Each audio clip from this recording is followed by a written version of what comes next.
In the golden age of Hollywood, makeup was caked on, corsets were tight, and personal hygiene practically optional. Welcome to Hollywood, baby. Glam on screen, grime off camera. Charlie Chaplin's filthy reputation. He made the world laugh without saying a word, but behind the scenes, the only thing louder than his comedy was the smell. People who worked with Chaplin whispered he wore the same clothes for days, even his socks and underwear. His costumes were stained, sweaty, and reused over and over. The wardrobe team complained, but Chaplin didn't care. He hated being fussed over and refused to follow basic hygiene. He also skipped showers regularly. Instead of soap and water, he sprayed on heavy cologne to cover the smell. It didn't help. Most of the time, it made things worse. Actress Georgia Hale, who worked with him on The Gold Rush, said he was brilliant, but difficult. That included his personal habits. One of his co-stars, Edna Purviance, reportedly refused to rehearse a scene until he cleaned himself up. The worst part? His breath. Chaplin had terrible halitosis. People said kissing scenes with him were a nightmare. Back then, toothpaste wasn't very advanced, and Chaplin wasn't brushing often. He lost teeth early in life and had dental issues that made the problem worse. Makeup artists also had to deal with his skin, which was often oily and dirty. They didn't just powder his face for the camera, they did it to keep him looking somewhat clean. Chaplin started off poor, living in tiny apartments without running water. But even after he became a millionaire, nothing changed. His fame didn't fix his habits. People didn't talk about it in public back then, but behind the scenes, his stink was no secret. It got so bad that some actors would ask to limit scenes with him. He was a genius at making people laugh. But when the cameras stopped rolling, Charlie Chaplin became known for something else, being one of the worst-smelling stars in early Hollywood. Funny on screen, funky off it. Clark Gable's rotten breath.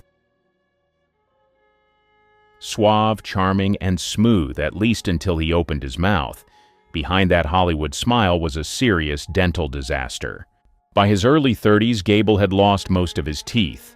Gum disease, poor hygiene, and chain smoking wrecked his mouth. He wore dentures for most of his career, but they didn't solve the problem. In fact, they made it worse. His breath was bad, really bad. Actress Vivien Leigh, who starred with him in Gone with the Wind, once told friends that kissing scenes with Gable were awful because of his smell. She wasn't alone. Co-stars dreaded close-up scenes with him. Even when his teeth looked perfect on screen, the odor underneath was strong enough to clear a room. On set, people whispered about it, but no one dared call him out. He was too powerful.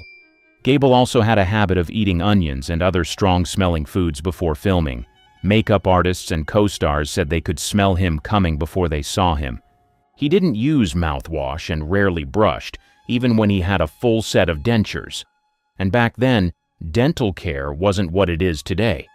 Gum infections were common, and Gable was no exception.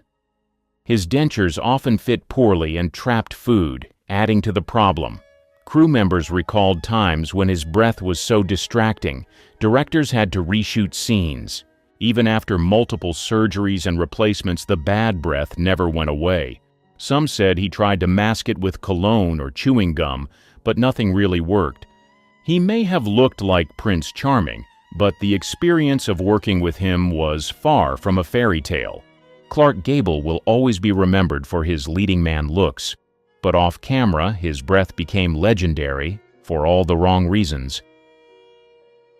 Errol Flynn's legendary body odor. He had the looks, the charm, and the swagger, but once you got close, the fantasy fell apart fast. He didn't just have bad hygiene, he had a reputation for being one of the worst-smelling men in Hollywood. Flynn, best known for roles in Captain Blood and The Adventures of Robin Hood, was constantly surrounded by women on screen. Off-screen, many couldn't stand to be near him. Body odor was a constant issue. Flynn reportedly hated bathing. He would go days without a shower, even while filming long, sweaty action scenes. Crew members said his costumes would be soaked and sour, but he refused to change. His leading ladies dreaded love scenes. Actress Olivia de Havilland, who worked with Flynn multiple times, never publicly confirmed the rumors, but insiders claimed she privately complained about his odor and lack of grooming. It wasn't just sweat. Flynn often kept food in his dressing room that would rot, and he didn't clean it up. The smell would linger, mixing with his unwashed clothes and sweat. One crew member said his trailer smelled like something died in it. He also had a habit of wearing the same shirt over and over, even during weeks of filming. When costumers tried to replace it, he'd throw a fit. He insisted it was lucky. People on set learned to deal with it. They'd open windows, spray perfume, and even burn incense around his dressing area. But nothing really helped. Despite the smell, Flynn's popularity never dipped. Fans loved him. Studio execs didn't care, as long as he brought in money. But the people who had to work closely with him, they told a very different story. Errol Flynn was the hero on screen, but off-camera he was known for something far less glamorous, being Hollywood's walking stink bomb. Marlon Brando's on-set stench. He changed acting forever, but his personal hygiene? Total disaster. Directors, co-stars, even makeup artists had stories, and none of them smelled good. Brando didn't believe in deodorant. He said it was full of chemicals and unnecessary. Problem was, he'd sweat through scenes, especially under hot lights, and just let it sit. By midday, people could smell him from feet away. During the filming of A Streetcar Named Desire, crew members said he would often show up sweaty and unwashed. Actors working closely with him noticed it right away. His iconic white t-shirt wasn't just soaked for drama, it was real, and it reeked. By the 1970s, Brando had become even more stubborn. On the set of Last Tango in Paris, director Bernardo Bertolucci admitted Brando refused to follow any grooming routines. He'd roll out of bed, skip showers, and head straight to the camera. Actress Maria Schneider, his co-star, later said filming with him was emotionally difficult, but it didn't help that he barely washed. Between long hours, intense scenes, and his refusal to clean up, the smell was something no one forgot.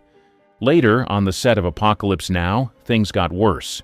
Brando showed up overweight, unprepared, and reportedly unbathed. Crew members had to work fast to shoot around him. He didn't want to move much, and many blamed it on both mood and physical discomfort. But his smell didn't exactly motivate anyone to get closer. Even makeup artists struggled. They had to powder over body odor, not just shine. One assistant said it was like putting cologne on a dumpster. Brando's talent was unmatched, but his hygiene habits were just as legendary, for all the wrong reasons. He wanted to be real, to live outside the rules. But when you skip soap, everyone pays the price. Brilliant actor, terrible roommate energy.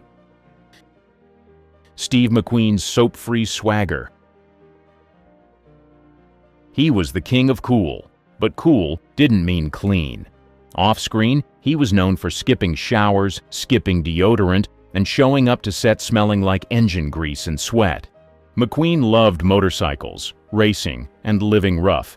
He wasn't interested in polished Hollywood habits. That included hygiene.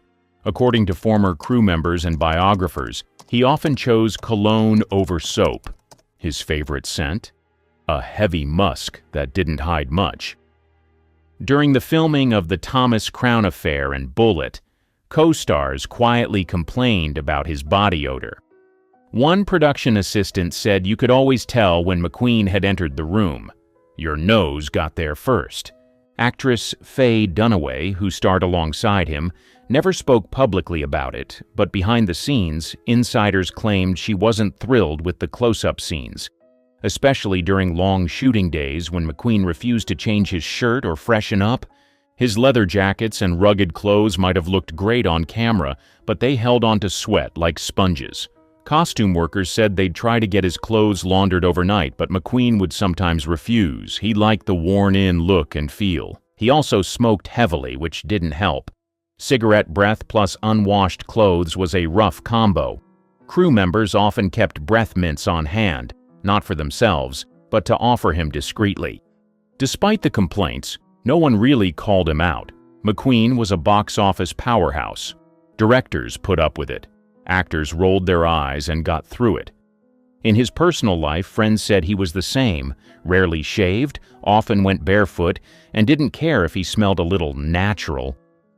Steve McQueen didn't clean up for anyone, that was part of the image. But on set, the so-called rebel of Hollywood wasn't just tough, he was tough to stand next to. Dennis Hopper's bathroom boycott. He didn't just play wild characters, he lived like one. In the 1970s, his personal hygiene was so bad it made even hard-living Hollywood veterans do a double take. During Easy Rider, Hopper was deep in his rebellious era. He barely slept, barely ate, and definitely didn't shower. Crew members said he wore the same shirt for a week straight, and the smell was unforgettable. By the time he started filming Apocalypse Now, things got worse. He was reportedly high most of the time, and his hygiene took a back seat. Director Francis Ford Coppola said Hopper lived in total chaos. His trailer was filthy, his clothes were stained, and he reeked of sweat, cigarettes, and whatever he'd spilled on himself that day. One of the grossest habits? Hopper often refused to use the bathroom like a normal person. On at least one set, he was caught urinating in empty bottles and leaving them around his trailer. Crew members avoided going in there unless absolutely necessary. He also stopped brushing his teeth regularly. People working with him said his breath was so strong it ruined takes. Actors learned to hold their breath during scenes with him, just to make it through. Makeup artists had to work overtime. Not to make him look better, just to make him look passable. They had to deal with greasy hair, flaky skin, and old food stuck in his beard. Despite the nightmare conditions, producers kept hiring him. His talent was undeniable, but every set he walked onto knew they were in for more than just intense acting. Hopper called it living free. Everyone else called it a health hazard. He didn't care how he looked or smelled, as long as the camera was rolling. Shelley Duvall's stress-induced neglect. Her time filming The Shining wasn't just emotionally draining, it took a toll on her physical appearance and hygiene, too. Behind the haunting performance was a woman pushed to the brink. Director Stanley Kubrick was notorious for his obsessive directing style. For Duvall, that meant doing the same emotionally intense scenes over and over, sometimes more than 100 takes. She was isolated from the cast, constantly stressed and visibly unraveling. Crew members began noticing that Duvall wasn't taking care of herself. She'd show up to set with greasy hair, unwashed clothes, and dark circles under her eyes. At one point, her hair started falling out from the stress. She admitted in interviews that she cried every day on set. It wasn't laziness, it was survival mode. She was sleep-deprived, overwhelmed, and under non-stop pressure. Maintaining hygiene wasn't her priority, and it showed. People on set said her dressing room smelled like stale sweat and tears. Makeup artists often had to work around the issues. Some days they'd reapply makeup several times because she'd sweat it off during long, panicked scenes. Her skin became blotchy, her lips cracked, and her wardrobe had to be sprayed down to make it wearable. One crew member recalled that her clothes were sometimes still damp from the previous day's filming. Another said they began keeping backup outfits nearby because hers would occasionally become too soaked or sour to reuse. The production didn't slow down for her condition. If anything, the demands increased. Kubrick reportedly reviewed her appearance daily and made note of how worn down she looked, using it to push her deeper into the role. Jack Nicholson later said the filming conditions were brutal, but for Duvall, it was worse. She was pushed harder, isolated longer, and left with no support system. Kubrick even told crew members not to show her sympathy, believing it would make her performance more real. The result was one of the most raw and convincing breakdowns ever captured on screen, but it came at a real cost. Shelley Duvall was physically and emotionally wrecked by the end of production. She gave everything to the role, including her health, her peace, and yes, her hygiene. The performance was unforgettable. So was the suffering behind it. Val Kilmer's refusal to shower on set. By the time Val Kilmer showed up to film The Island of Dr. Moreau in the mid-1990s, he was already known for being difficult. But no one was prepared for how bad he'd smell. Kilmer had just gone through a divorce and was deep in a personal spiral. He clashed with everyone, directors, co-stars, and the crew. But what really pushed people over the edge? His refusal to shower. Filming took place in a hot, humid jungle in Australia. Temperatures were brutal, and most of the cast and crew were drenched in sweat daily. Kilmer, however, reportedly didn't believe in daily bathing. He'd come to set sticky, smelly, and still wearing clothes from the day before. Actors and makeup artists said his body odor was intense. Co-stars tried to keep their distance during scenes, and even extras began whispering about the smell anytime he walked by. Costume designers were stuck trying to air out his wardrobe between takes.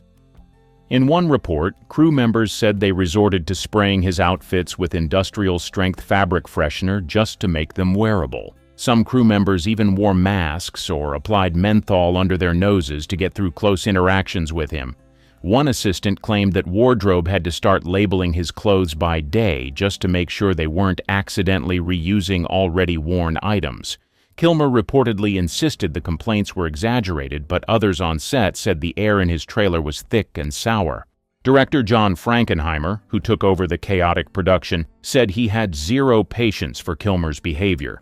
He once told reporters that if he could fire him, he would, but the studio wouldn't allow it.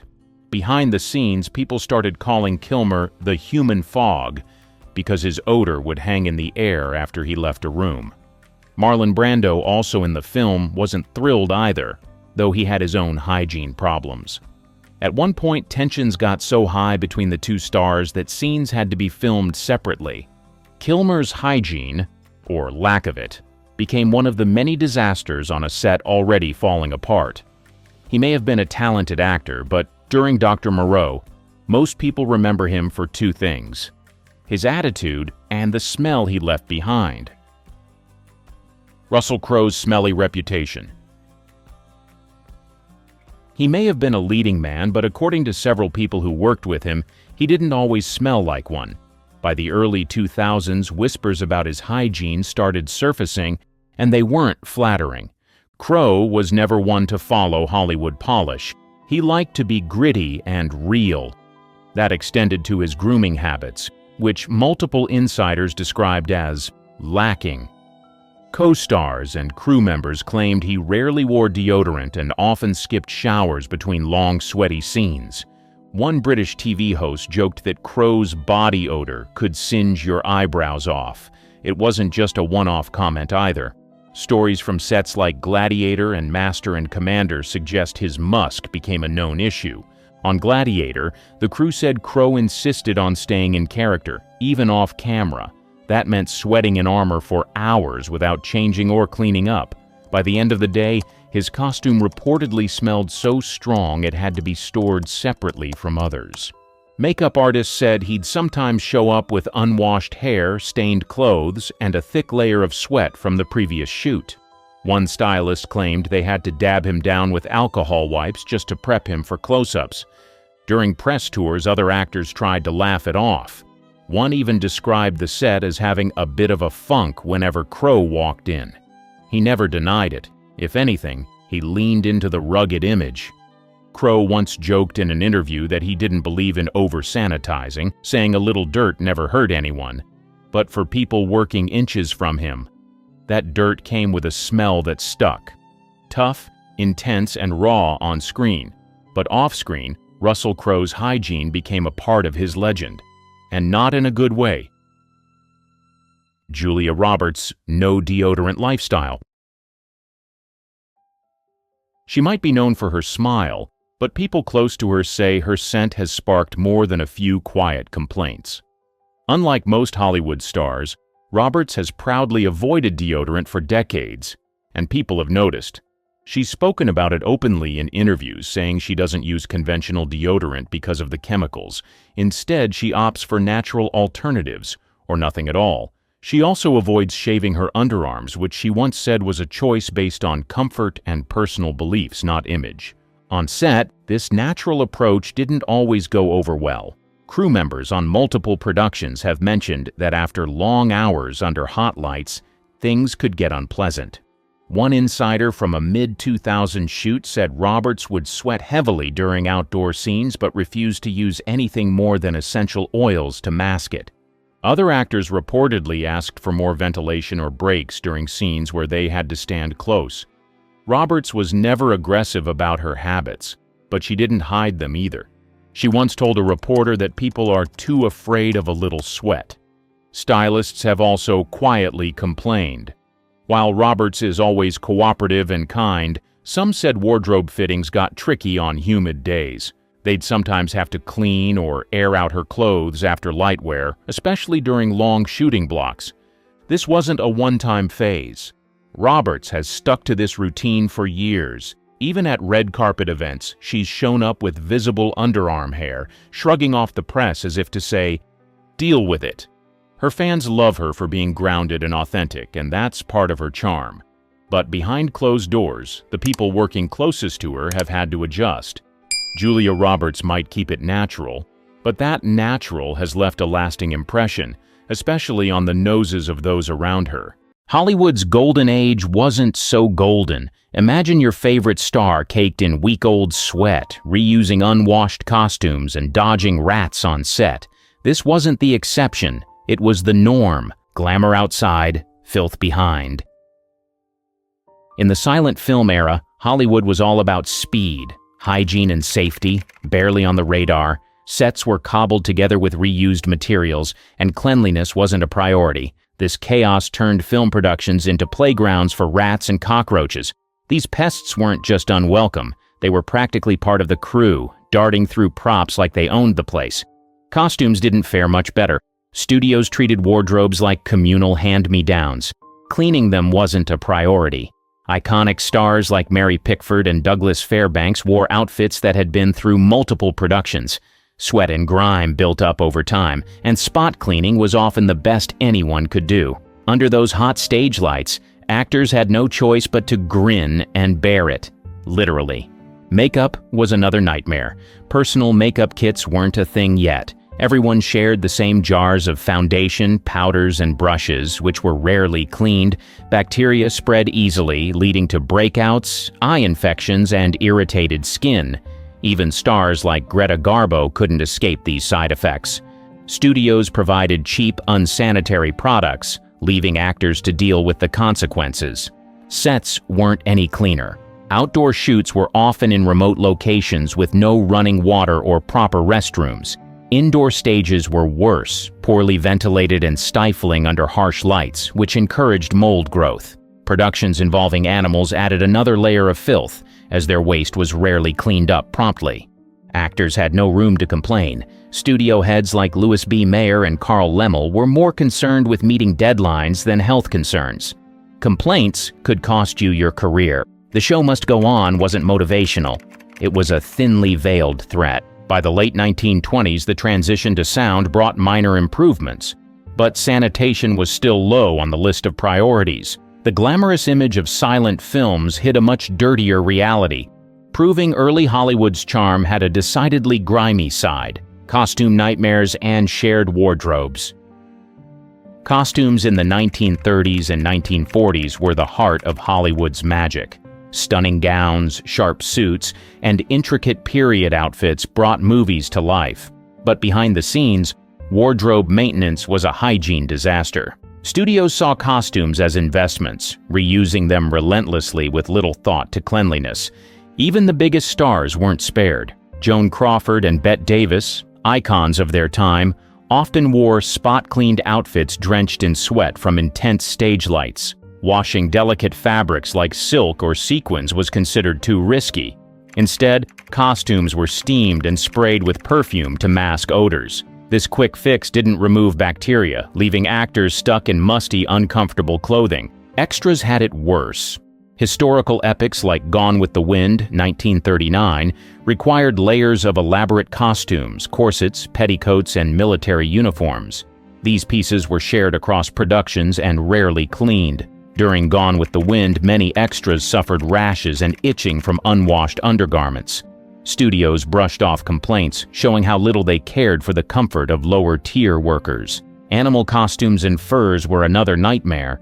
Popular in historical and fantasy films, they soaked up sweat and grime during long shoots. Washing them wasn't an option without ruining the material, so they turned into breeding grounds for bacteria. Actors wearing these costumes often described the smell as unbearable. Studios predictably ignored the complaints. Some stars fought back. Claudette Colbert, while filming It Happened One Night, 1934, refused to wear shared undergarments. She demanded freshly made items and used her star power to secure better treatment. Unfortunately, most actors, especially extras, lacked the clout to push for change. The lack of hygiene in costume departments was an open secret. For decades, glamorous outfits on screen hid the uncomfortable reality faced by those who wore them. It wasn't until unions began advocating for higher standards in the mid-20th century that real improvements were made. Until then, Hollywood magic came with a heavy and dirty price: makeup, mercury, and the health risks. Makeup in old Hollywood was both a blessing and a curse. It created the iconic looks that defined the era, but came with serious risks. Toxic ingredients and poor hygiene made it a health hazard for actors. The use of dangerous ingredients like lead and mercury was common. Lon Chaney, known for his roles in silent horror films like The Phantom of the Opera, 1925, relied on white face paint packed with lead. It gave him the ghostly look he needed but caused severe skin problems. Over time, the damage was permanent. Chaney, like most actors, accepted this as part of the job. Makeup tools were another issue.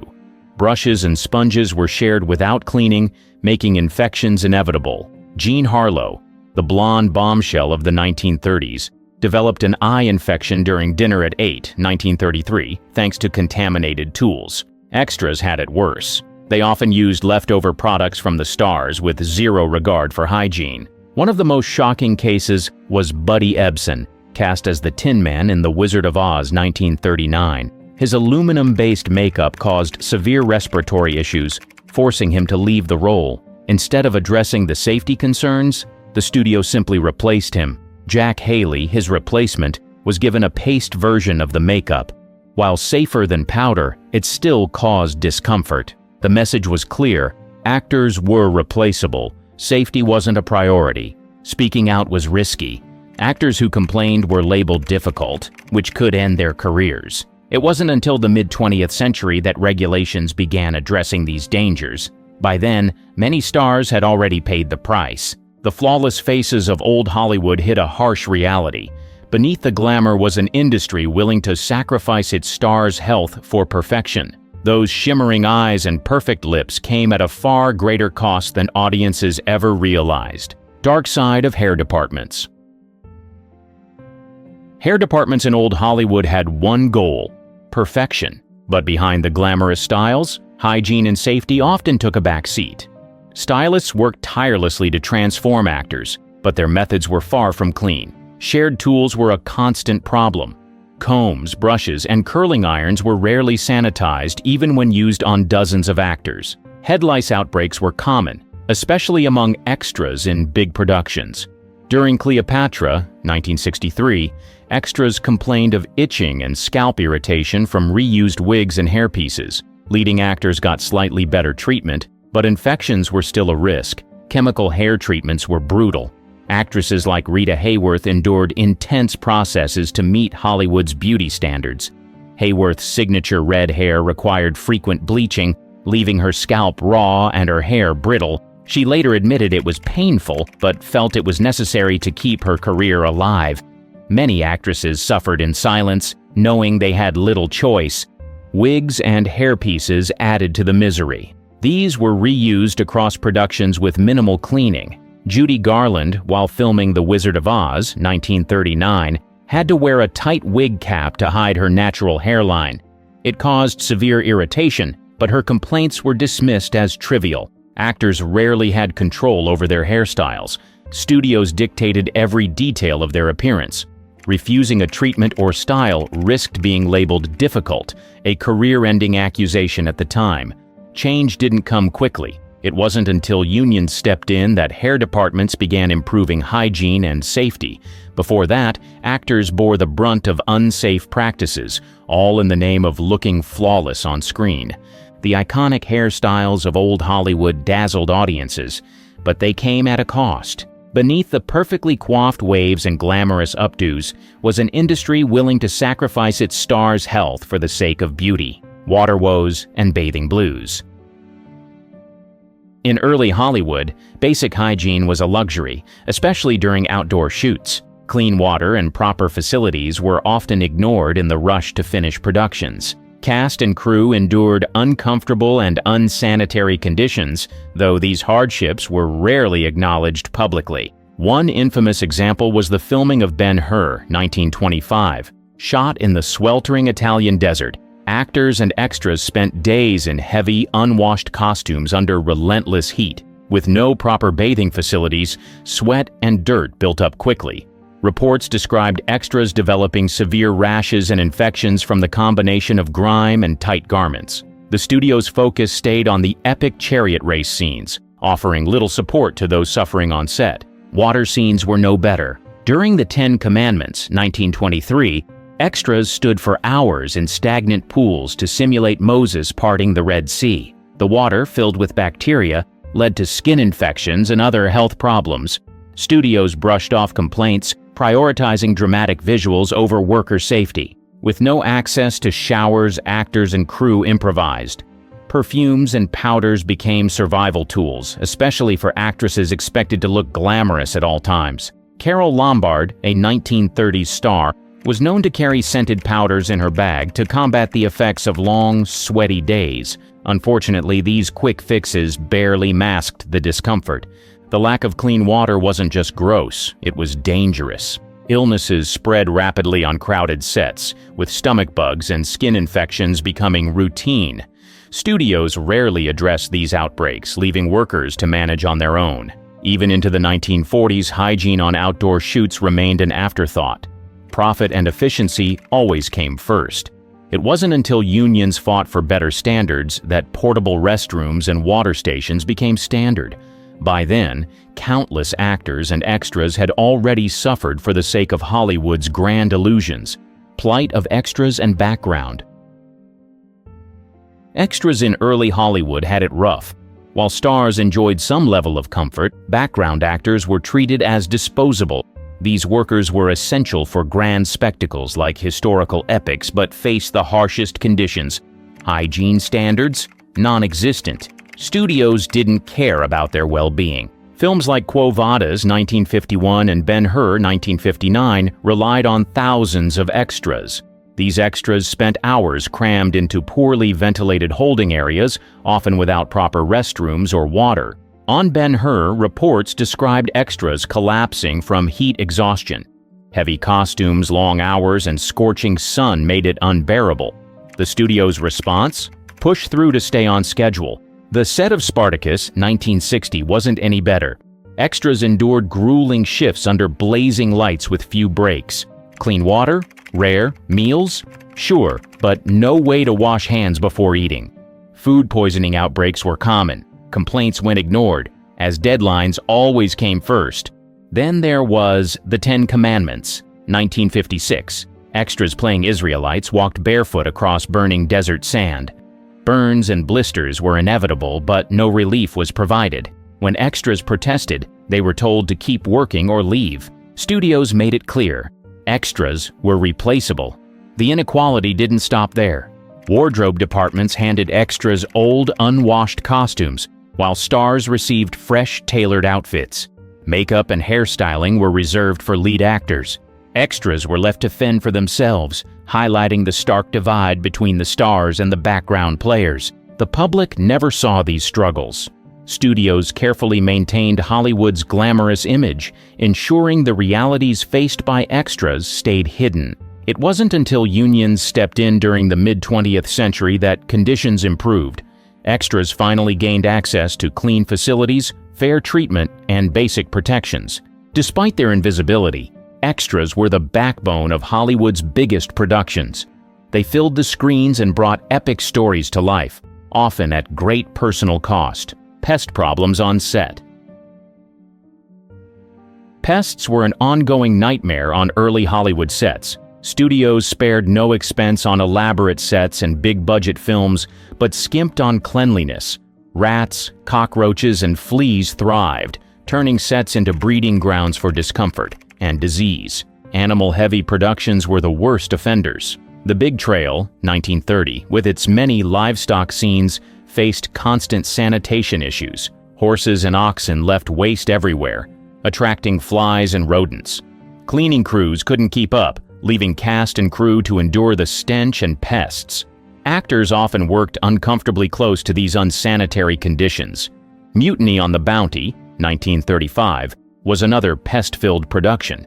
Filmed on a replica ship, the set became overrun with rats. Actors joked about their furry co-stars, but the humor wore thin when the rodents began contaminating food supplies. Their constant scurrying made scenes difficult to film and added an extra layer of frustration to an already challenging shoot. Indoor sets weren't safe either. Studios like Warner Brothers often battled cockroach infestations, especially in wardrobe storage areas. Costumes, left hanging for months between productions, became pest hotels. More than one actor found an unwelcome critter in their clothes right before filming. Fleas were another issue, especially in historical epics. Wool costumes combined with animals created the perfect storm. Extras frequently complained of itching and flea bites with little sympathy from the studios. Addressing the problem wasn't a priority. As long as filming stayed on schedule, comfort didn't matter. These infestations revealed just how little studios cared about worker health and safety. The focus stayed firmly on production deadlines. Even when actors and crew raised concerns, pest control remained an afterthought. By the mid-20th century, unions pushed for better conditions, including regular pest control on sets. But for decades, countless cast and crew members had already suffered through the itching, scratching, and outright disgust caused by Hollywood's pest problems. All for the sake of movie magic. Celebrity hygiene habits exposed. Hollywood's golden era sold perfection. Stars were glamorous, untouchable, and seemingly flawless. But behind the scenes, their hygiene habits told a very different story. Studios worked overtime to hide these quirks, preserving the illusion of untarnished beauty. Take Clark Gable, for example. Known as one of Hollywood's greatest leading men, he had a not-so-charming secret: bad breath. The culprit? Poor dental hygiene and gum disease. During Gone with the Wind, 1939, Vivien Leigh reportedly dreaded kissing scenes with him and complained about it to the crew. Still, the studio brushed off the issue to keep Gable's heartthrob image intact. Marilyn Monroe, the epitome of beauty, had her own surprising habits. She often slept in her makeup, rarely taking it off after long days. This led to frequent breakouts, requiring makeup artists to work overtime to conceal blemishes before filming. Thanks to studio-backed beauty teams, her on-screen glow remained untouched by her off-screen routines. Charlie Chaplin, known for his genius, wasn't so keen on personal grooming. He was said to skip baths during busy shoots, focusing entirely on his work. While his behind-the-scenes habits were less than pristine, audiences never saw it. His lovable tramp character stayed as charming as ever. Even Greta Garbo, a symbol of elegance, dealt with hygiene struggles.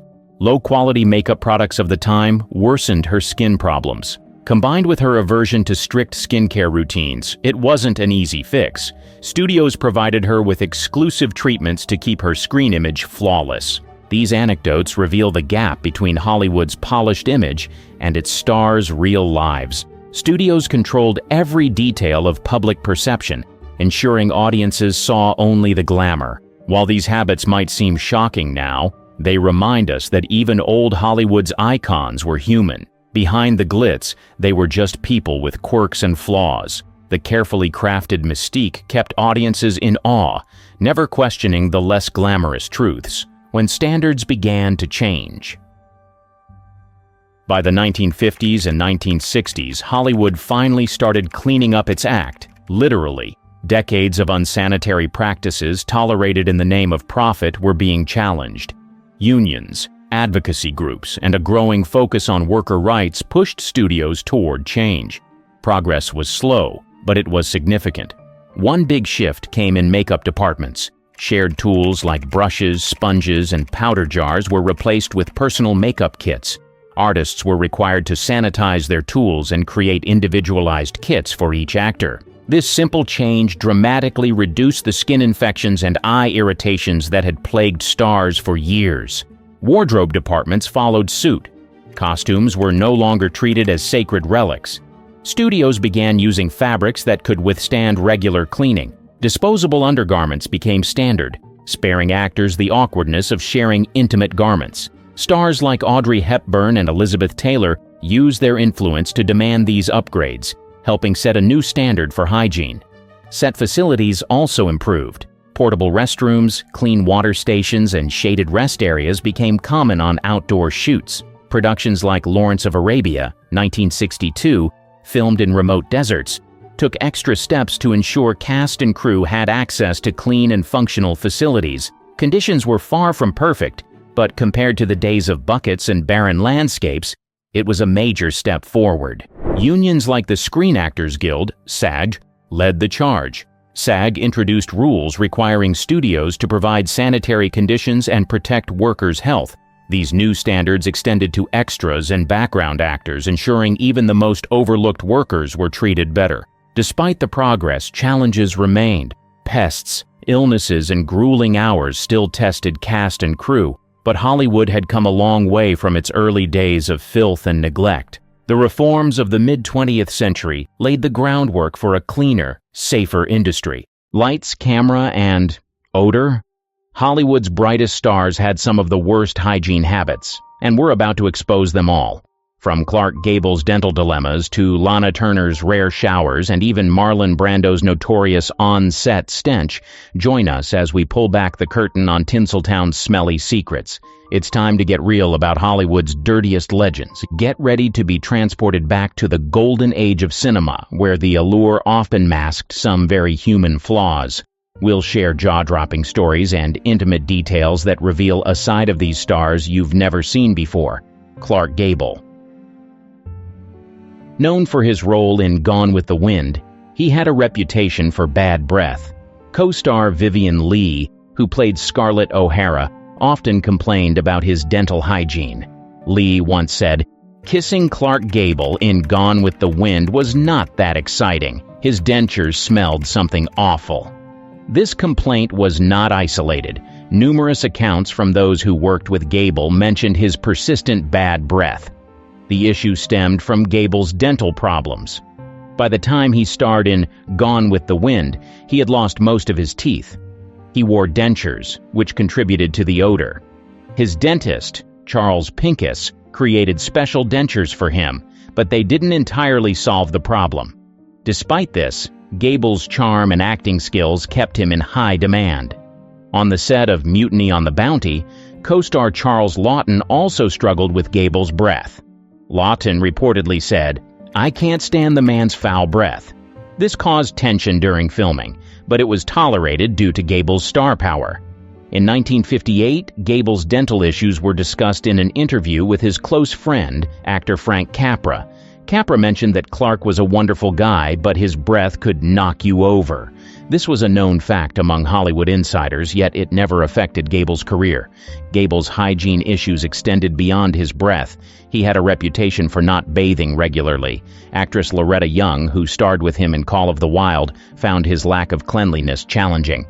Young recalled that Clark was rugged and handsome, but he had a distinct odor that was hard to ignore. His hygiene habits didn't change much over the years. On the set of The Misfits, co-star Marilyn Monroe and director John Huston had to deal with his smell. Despite these hygiene issues, Gable remained a beloved figure in Hollywood. His charisma and talent overshadowed his personal habits. He continued to receive roles and accolades throughout his career. In 1960, during the filming of The Misfits, Gable suffered a heart attack, leading to his death shortly after. Even then, the focus remained on his legendary career rather than his hygiene. His legacy as the king of Hollywood remained intact. Joan Crawford.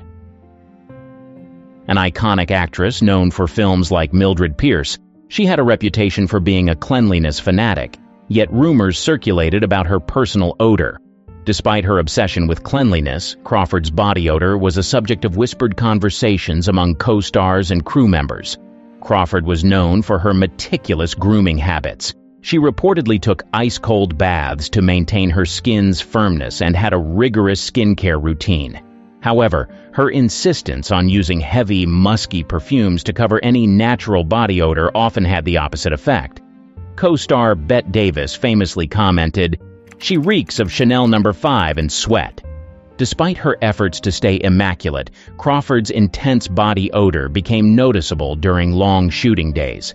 On the set of Whatever Happened to Baby Jane, her co-star Bette Davis found it challenging to work closely with her. Davis mentioned in a private letter that Joan's smell was unbearable after a few hours on set, describing it as a mix of heavy perfume and something else she couldn't quite identify. Crew members also had stories about Crawford's hygiene. An anonymous crew member from Johnny Guitar recalled, "Joan was always spraying perfume, but it didn't mask the fact that she didn't shower every day." This statement reflected a common sentiment among those who worked with her.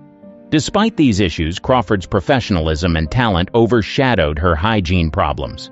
She was known for being demanding and maintaining high standards on set. Crawford's obsessive cleaning habits extended to her home life. Friends and family reported that she would scrub her house obsessively, sometimes to the point of damaging her skin. Her daughter, Christina Crawford, wrote in her memoir, "Mommy dearest, Mother would clean until her hands bled, but she rarely took the same care with her own body." Marlon Brando. Renowned for his roles in A Streetcar Named Desire and The Godfather, he was not just famous for his acting. Brando had a well-known reputation for poor hygiene. Co-stars and directors frequently commented on his lack of cleanliness, which became an integral part of his off-screen persona. Brando's hygiene issues were apparent on the set of A Streetcar Named Desire. Co-star Vivien Leigh, who played Blanche Dubois, found it difficult to work with him due to his hygiene. Leigh remarked, "Marlon never seemed to care about cleanliness. It was tough to share close scenes with him." This sentiment was echoed by others who worked with him. Director Elia Kazan, who directed Brando in both A Streetcar Named Desire and On the Waterfront, also noted his hygiene habits. Kazan mentioned in an interview that Marlon was a brilliant actor, but he had no regard for personal hygiene, and his natural smell was often overpowering on set. Despite this, Kazan continued to work with Brando, recognizing his immense talent. Brando's hygiene became a notorious part of his method of acting. During the filming of The Wild One, he reportedly wore the same costume for the entire shoot, rarely washing it.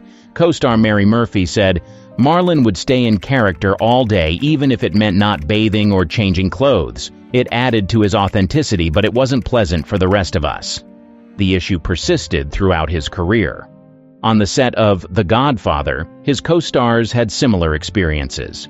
James Caan, who played Sonny Corleone, once joked that Marlon would show up on set smelling like he had just rolled out of bed, adding that it was part of his charm. Despite these complaints, Brando's performances continued to receive critical acclaim.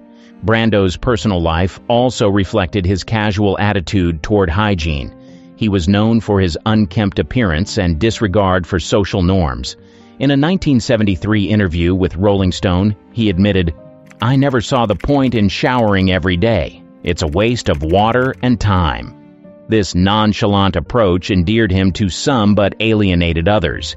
Even in his later years, Brando's hygiene habits remained unchanged.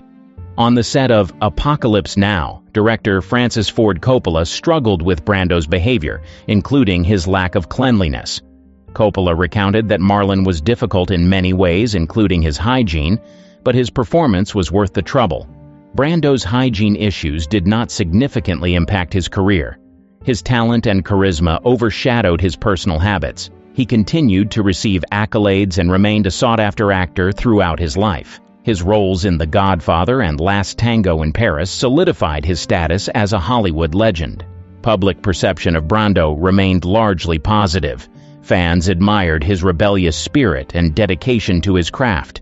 The media often focused on his acting prowess and controversial statements rather than his hygiene. Bette Davis. As an icon of classic Hollywood, she was known for her intense performances and strong personality. However, Davis also had a reputation for poor personal hygiene, primarily due to her heavy smoking habit. Her smoking led to persistent bad breath, which became a common complaint among her co-stars. Davis was a notorious chain smoker, often seen with a cigarette in hand both on and off the set. This habit contributed to her bad breath, which was frequently mentioned by those who worked closely with her. Co-star George Brent, who appeared with Davis in several films, once remarked that Bette was a tremendous actress, but her breath was quite overpowering. Her smoking was not just a minor issue, it was a significant part of her daily life. Davis smoked up to 4 packs of cigarettes a day. This constant smoking not only affected her breath, but also left a lingering smell on her clothes and in her hair. On the set of All About Eve, co-star Ann Baxter had to endure Davis's bad breath during their numerous close scenes. Baxter later recalled that working with Bette was a great experience, but it was challenging at times because of her smoking, as the smell was always there. Her personal assistant, Catherine Cermak, who worked with Davis during the latter part of her career, also mentioned her hygiene habits in her memoir. Cermak wrote, "Bette was particular about many things, but her smoking habit was something she never addressed. It was part of who she was." Despite these hygiene issues, Davis's career was filled with accolades and awards. She won 2 Academy Awards for Best Actress for her roles in Dangerous, 1935, and Jezebel, 1938, and received 10 nominations in total. Her powerful performances and commanding presence on screen overshadowed any personal flaws. Davis's hygiene issues were not widely known to the public during her lifetime. The media focused more on her professional achievements and personal dramas rather than her smoking habit and its effects. This allowed her to maintain a strong public image as a glamorous and talented star. In her later years, Davis's smoking took a toll on her health. She suffered a stroke in 1983, which affected her appearance and speech. Despite her health issues, Davis continued to work, making television appearances and writing her memoirs. Lana Turner. As a glamorous star known for films like The Postman Always Rings Twice and Peyton Place, she was one of Hollywood's most alluring actresses. Despite her glamorous on-screen persona, Turner had a reputation for inconsistent personal hygiene, which became a point of discussion among her co-stars and those who worked closely with her. Turner's hygiene habits were influenced by her demanding career and personal struggles. She often neglected regular bathing, relying heavily on perfume to mask body odor. Her personal assistant, Beverly Adland, who was also a close confidant, mentioned in her memoir, Lana, the Lady, the Legend, the Truth, that Turner sometimes went days without a bath. On the set of The Postman Always Rings Twice, co-star John Garfield noticed Turner's hygiene issues. Garfield, known for his straightforwardness, reportedly commented to a friend, "Lana is stunning on screen, but off screen she sometimes smells like she hasn't bathed in days. The perfume can only do so much." Turner's heavy use of makeup also contributed to her hygiene problems. She often slept with her makeup on to save time in the morning, which led to skin issues and an overall lack of cleanliness.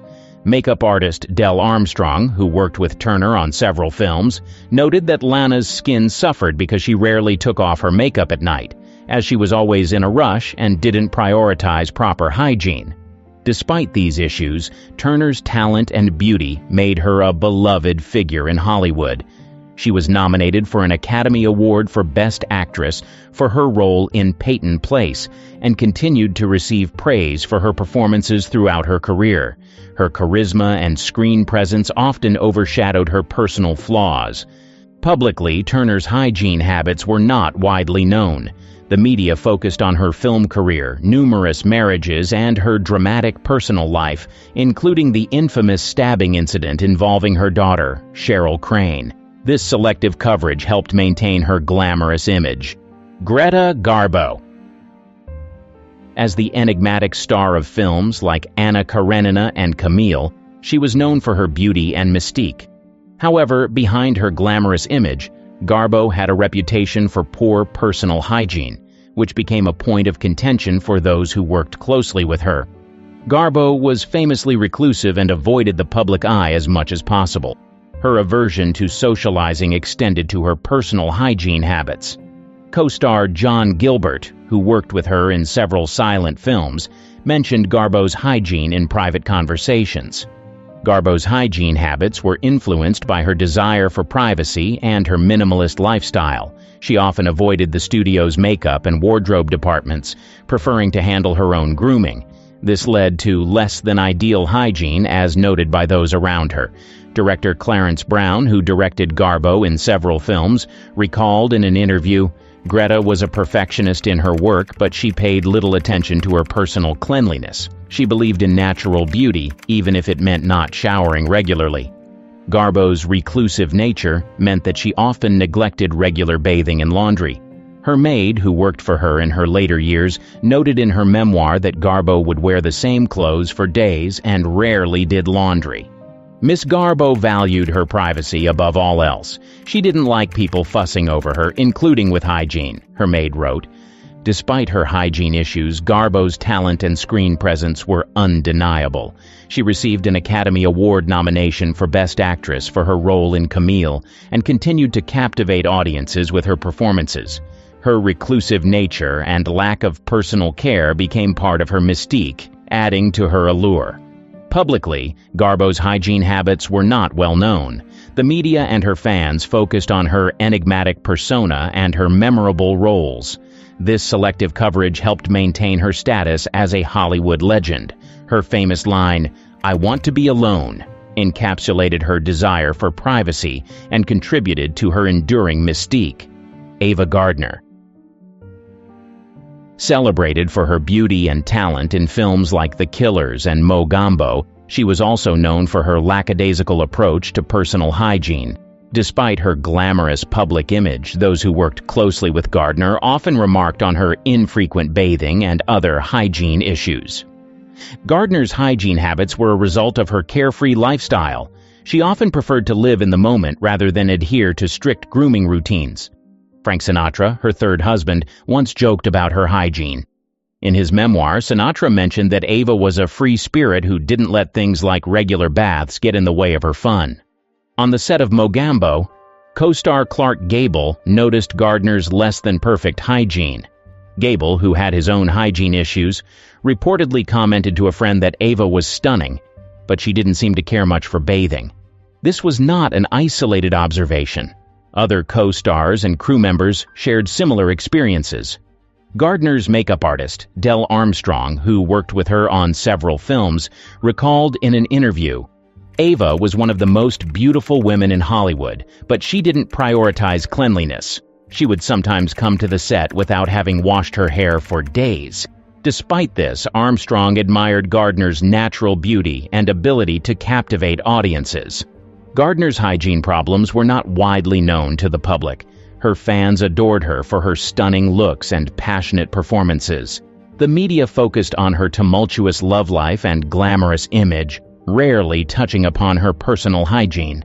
This selective coverage helped maintain her status as a Hollywood icon. Gardner's lifestyle was also influenced by her heavy drinking and late-night partying. She was known for her love of nightlife and often stayed out until the early hours of the morning. This contributed to her lack of a regular hygiene routine.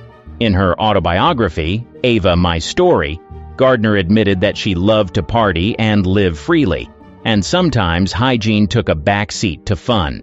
Charlie Chaplin. As the iconic star of silent films such as The Tramp and City Lights, he was revered for his comedic genius and pioneering contributions to cinema. However, behind the scenes, Chaplin had a reputation for poor personal hygiene, which sometimes made working with him difficult for his colleagues. Chaplin's hygiene habits were influenced by his intense focus on his work. He was known for being a perfectionist, often spending long hours on set, which left little time for personal care. Actress Paulette Goddard, who starred alongside Chaplin in Modern Times, and was also his wife for a few years, mentioned in interviews that Chaplin's dedication to his craft often overshadowed his attention to hygiene.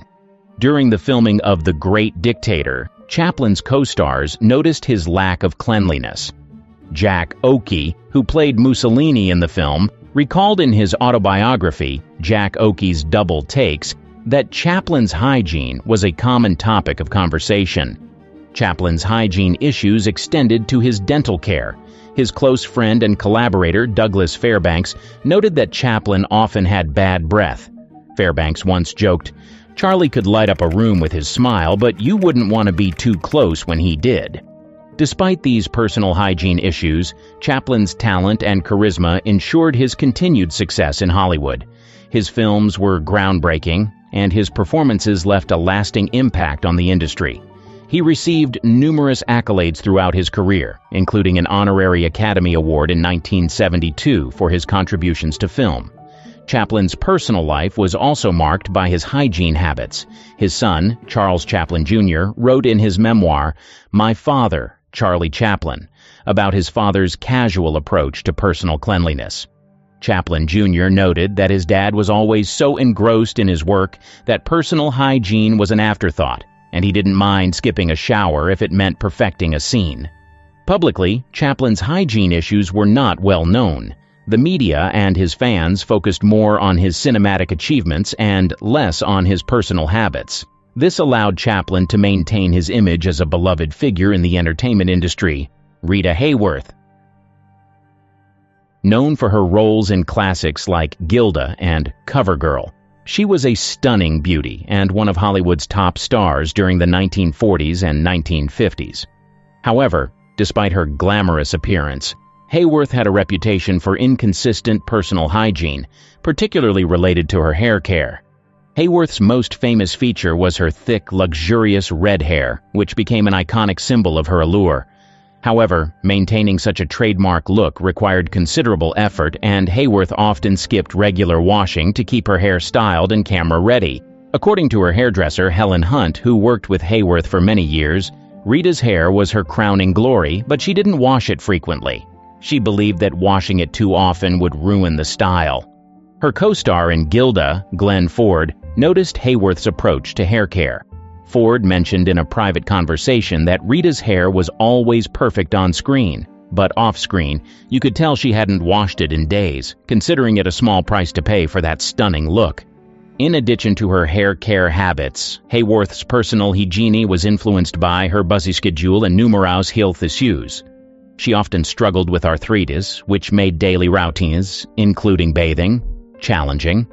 Her daughter, Yasmin Aga Khan, wrote in her memoir, Rita Hayworth, a Memoir, about her mother's health struggles and how they affected her personal care.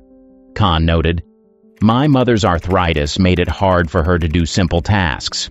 There were days when she just couldn't manage to take a bath." Hayworth's hygiene issues also extended to her living conditions. During the height of her career, she lived in luxurious homes, but her housekeeping habits were less meticulous. Friends and visitors often noted the disarray in her living spaces.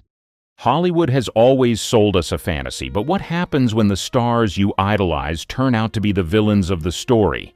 It's time to face the truth about the actors we were tricked into liking. Kevin Spacey was once one of Hollywood's most admired actors. His roles in The Usual Suspects and American Beauty earned him 2 Academy Awards, cementing his reputation as a top-tier talent.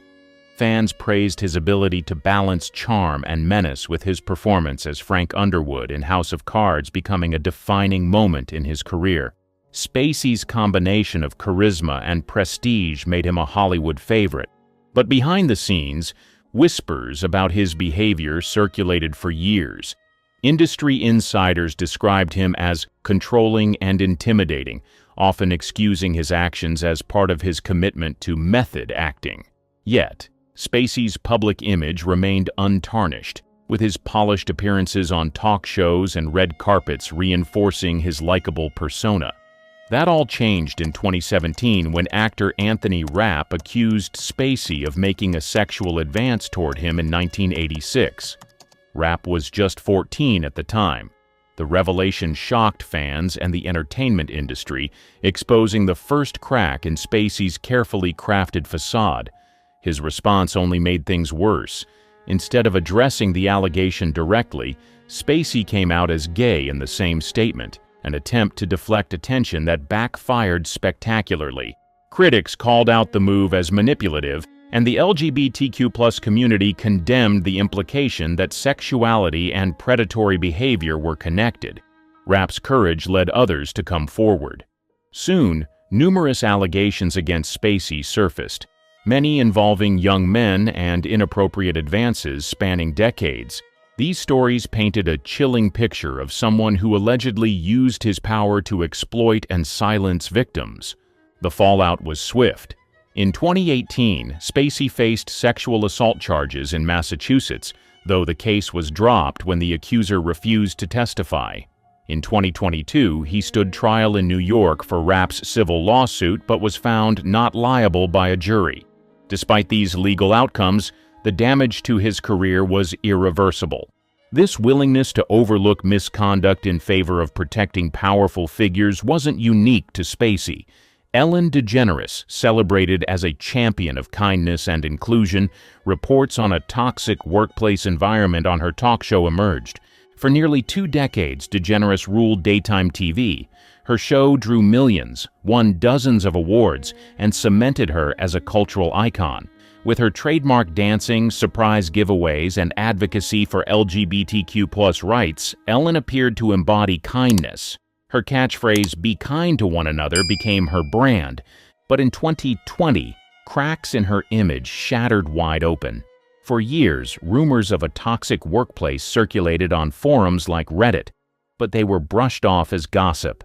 Then, BuzzFeed News dropped a bombshell expose backed by interviews with former employees. The claims? Life behind the scenes was anything but kind. Employees described a workplace riddled with fear and bullying. A black employee shared being asked inappropriate questions about her hair and treated differently from her peers. Another was told, "I'm sorry, I only remember the names of the white staff." Senior producers faced accusations of sexual harassment and retaliation against staff who spoke out. Ellen herself wasn't spared from criticism. Staff alleged she ignored complaints and sometimes contributed to the negativity, leaving many questioning how much she knew or tolerated. The public reaction was brutal. Social media exploded, with hashtags like #replace Ellen trending. Fans who once adored her felt betrayed. Ellen issued an on-air apology, claiming she was unaware of the toxic environment and pledging to make things right. But for many, her response felt insincere, especially given her influence over the show's operations. The fallout was swift. Ratings plummeted as viewers turned away. Advertisers who once eagerly sponsored her show began pulling back. Even celebrity guests seemed wary of associating with the program. Ellen announced in 2022 that her 19th season would be her last, ending what was once a daytime TV juggernaut. But Ellen wasn't the only figure whose public persona masked troubling behavior.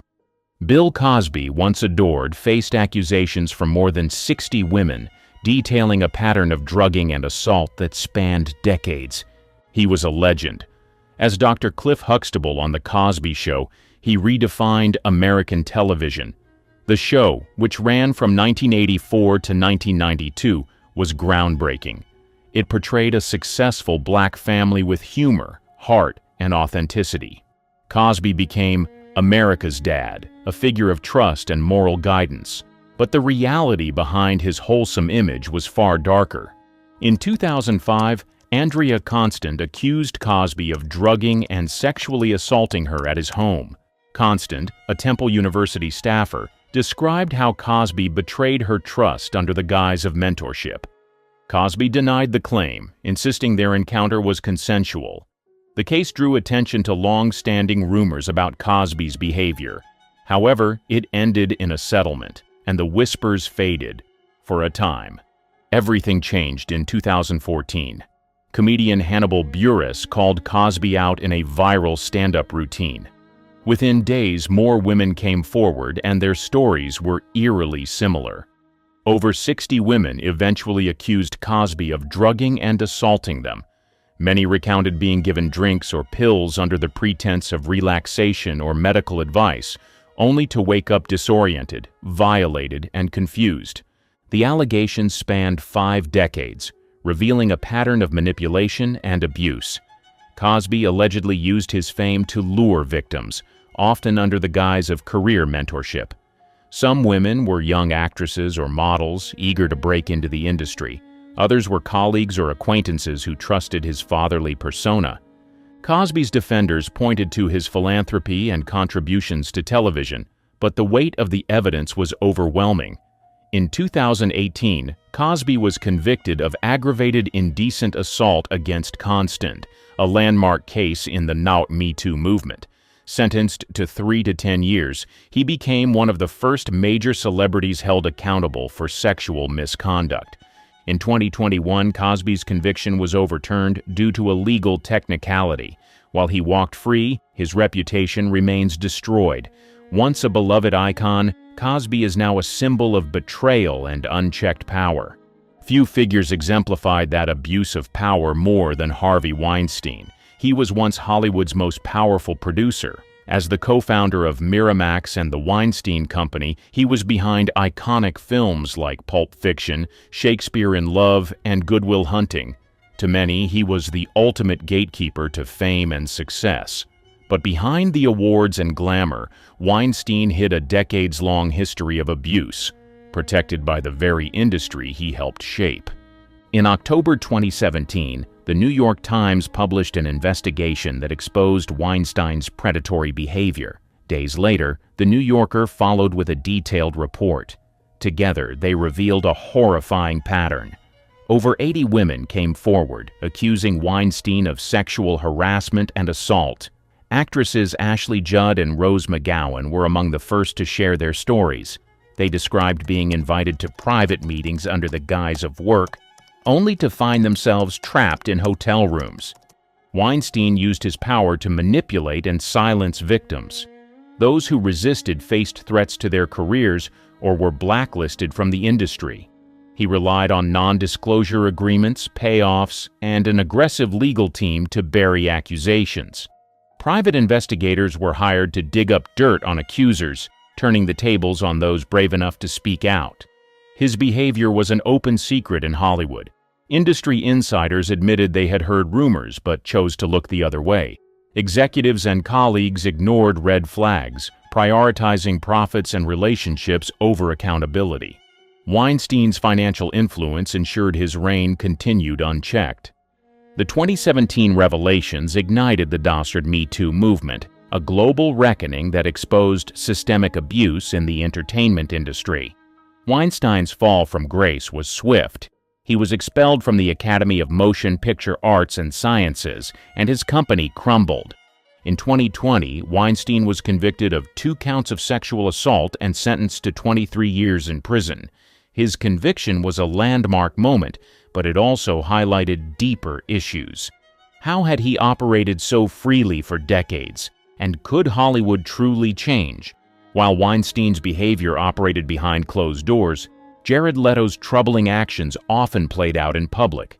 He is known for doing it all. He's an Oscar-winning actor for Dallas Buyers Club and the lead singer of 30 Seconds to Mars.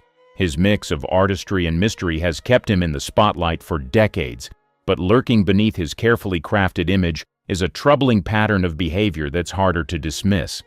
In the early 2000s, rumors began swirling about Leto's interactions with young fans.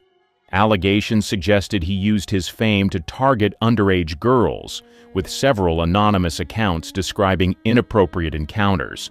A journalist once claimed Leto had a predatory interest in teenage fans, and stories of uncomfortable backstage moments surfaced online. While these allegations didn't gain mainstream traction, their consistency raised red flags. Somehow, the whispers never seemed to stick, and Leto's career remained untouched. Fans who met Leto at 30 Seconds to Mars concerts painted a mixed picture. Some described him as cold and dismissive, while others shared stories of inappropriate comments. These accounts often felt brushed aside, drowned out by the praise for his musical and acting accomplishments. It seemed Leto's enigmatic persona worked as a buffer, keeping his reputation intact despite the growing unease. His on-set antics further added to the controversy. During Suicide Squad, Leto's approach to playing the Joker became a PR nightmare. He sent bizarre gifts to his co-stars, including used condoms and a live rat. Margot Robbie confirmed receiving a rat, while Viola Davis later admitted feeling shocked by his actions. Leto defended it as part of his method acting, but many viewed it as a desperate attempt to steal the spotlight. Critics and cast members alike questioned the necessity of such stunts, calling them disruptive rather than creative. Despite these troubling patterns, Leto has managed to avoid major fallout. His ability to sidestep accountability reflects Hollywood's tendency to protect its stars when their talent overshadows their behavior. That selective accountability extended beyond personal misconduct to financial scandals. Wesley Snipes, a once beloved action star, saw his career nosedive after being convicted of tax evasion. Snipes wasn't just a star, he was a force. With blockbuster hits like Blade and White Men Can't Jump, he became a household name. Fans loved his charisma, athleticism, and ability to dominate the screen. For a while, Snipes seemed unstoppable, but his off-screen choices told a different story. In 2008, Snipes was convicted on 3 misdemeanor charges for failing to file federal income tax returns. From 1999 to 2004, he dodged over $7 million in taxes. Prosecutors revealed that Snipes didn't just neglect his taxes, he went out of his way to file fraudulent paperwork claiming exemptions. He even tried using obscure legal theories to argue he didn't owe anything at all. When the case went to trial, Snipes blamed financial advisors, saying he had been misled. His defense painted him as a victim of bad advice rather than a deliberate tax dodger. They also pointed to his charitable contributions and argued that his fame made him an easy target for prosecution. The court didn't buy it. In 2010, Snipes was sentenced to 3 years in federal prison. It was a rare outcome for a celebrity, given that most tax evasion cases end with hefty fines rather than jail time. Hollywood took notice. The ruling sent a clear message. Even the rich and famous aren't untouchable. Snipes wasn't ready to give up, though. He filed multiple appeals, insisting he'd been wrongly convicted. Each attempt failed, and he served his full sentence. By 2013, he was out of prison and ready to work again. He returned to acting in films like The Expendables 3 and slowly began rebuilding his career. Reputational damage also plagued Chevy Chase, though for entirely different reasons. Known for his sharp comedic timing, it made him a breakout star on Saturday Night Live. His sarcastic wit and deadpan delivery carried him into film stardom with hits like National Lampoon's Vacation. By the 1980s, Chase was a comedy legend, but behind the charm and humor was a reputation for being, well, not so funny to work with or meet in person. Fans hoping for a warm interaction often left disappointed. Chase's encounters with admirers were marked by dismissive comments, rude behavior, and even outright insults. At a fan convention in the 2000s, Chase mocked attendees for their enthusiasm, leaving some visibly upset. While he likely thought his sharp humor was playful, many found it hurtful. For someone whose career thrived on audience love, this behavior was puzzling to say the least. Chase's difficult demeanor extended to his colleagues. His time on Saturday Night Live was riddled with conflict.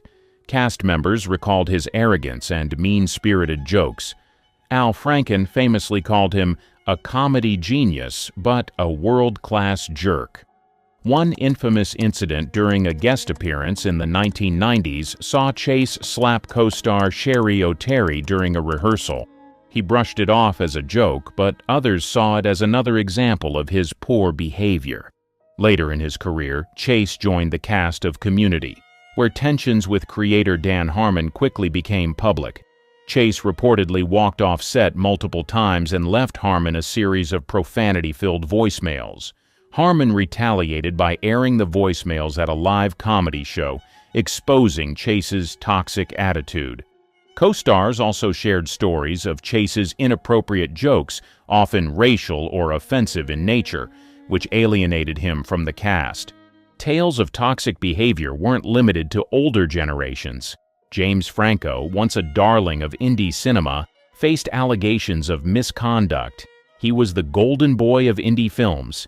He could tackle intense dramas like 127 Hours and quirky comedies like The Disaster Artist without skipping a beat. Critics loved him, fans adored him, and Hollywood couldn't get enough of his artsy, slightly eccentric vibe. But behind the charm and accolades, there were troubling stories that revealed a very different Franco. In 2018, 5 women came forward with allegations of inappropriate behavior, detailed in a Los Angeles Times exposé. The allegations centered around Studio 4, Franco's now-closed acting school. It was marketed as a space for aspiring actors to work with an Oscar-nominated mentor. But some students described it as a setup for exploitation. They accused Franco of pressuring women into performing explicit scenes under the guise of artistic exploration. One woman shared a particularly disturbing account of a simulated sex scene where Franco removed protective barriers without consent. Others said he promised roles in exchange for personal favors, dangling career opportunities as bait. The power imbalance was undeniable. Franco's issues didn't end there. Screenshots of his messages to underage fans began to circulate. In one, he was allegedly aware that the recipient was 17 but still asked to meet her in a hotel room. These revelations turned the spotlight on his behavior off-set, with many questioning how much his power and fame shielded him from scrutiny. While Franco denied most of the allegations, he settled a lawsuit in 2021. 2 former students received $2.2 million, but the settlement didn't restore his reputation. Critics argued it allowed him to avoid accountability while silencing his accusers. And then there's Mel Gibson, whose history of anti-Semitic remarks and abusive behavior became public in the 2000s. From Lethal Weapon to Mad Max, he was Hollywood's action hero.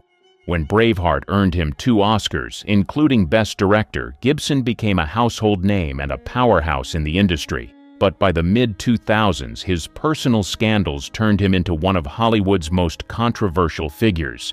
The turning point came in 2006 when Gibson was arrested for driving under the influence. During the arrest, he unleashed an anti-Semitic tirade claiming Jewish people were responsible for all the wars in the world. His comments sparked international outrage. The Anti-Defamation League condemned his remarks, and the industry quickly distanced itself from him. Gibson apologized, but the damage was done. Then, in 2010, things got worse. Leaked audio tapes captured Gibson verbally abusing his then-girlfriend, Oksana Grigorieva. The recordings included violent threats, racial slurs, and misogynistic language. It was shocking, even for those who had stood by him after the DUI scandal. The tapes cemented his fall from grace, and Gibson became a pariah. For years it seemed his career was over.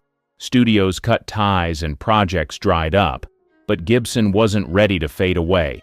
By the mid-2010s, he launched a comeback, focusing on directing rather than acting.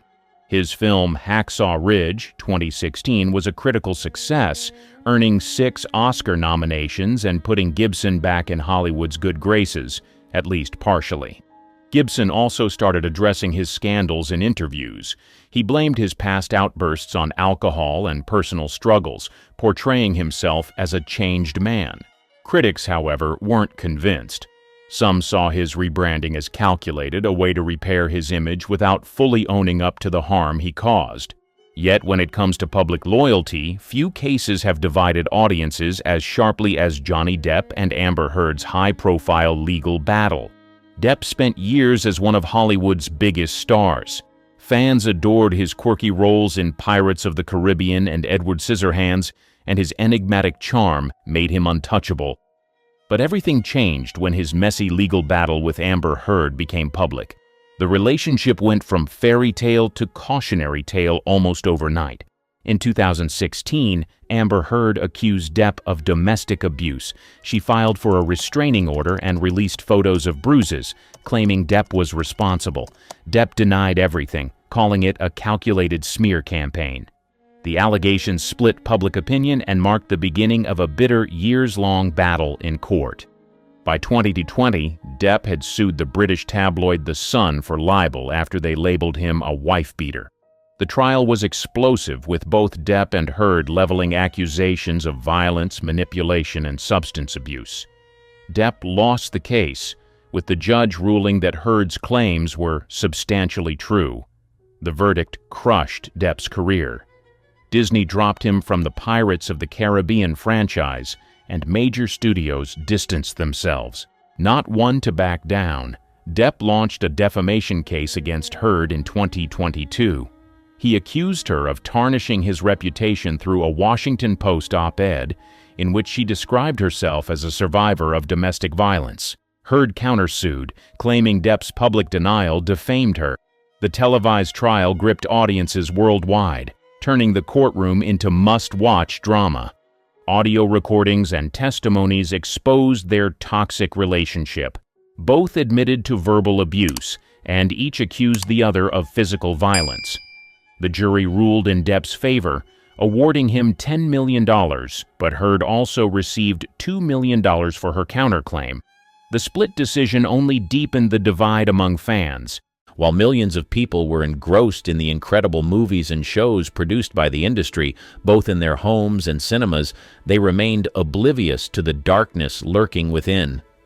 Beyond the glamour and talent that Hollywood exuded, there was an underworld that was very different from what was being shown in the media.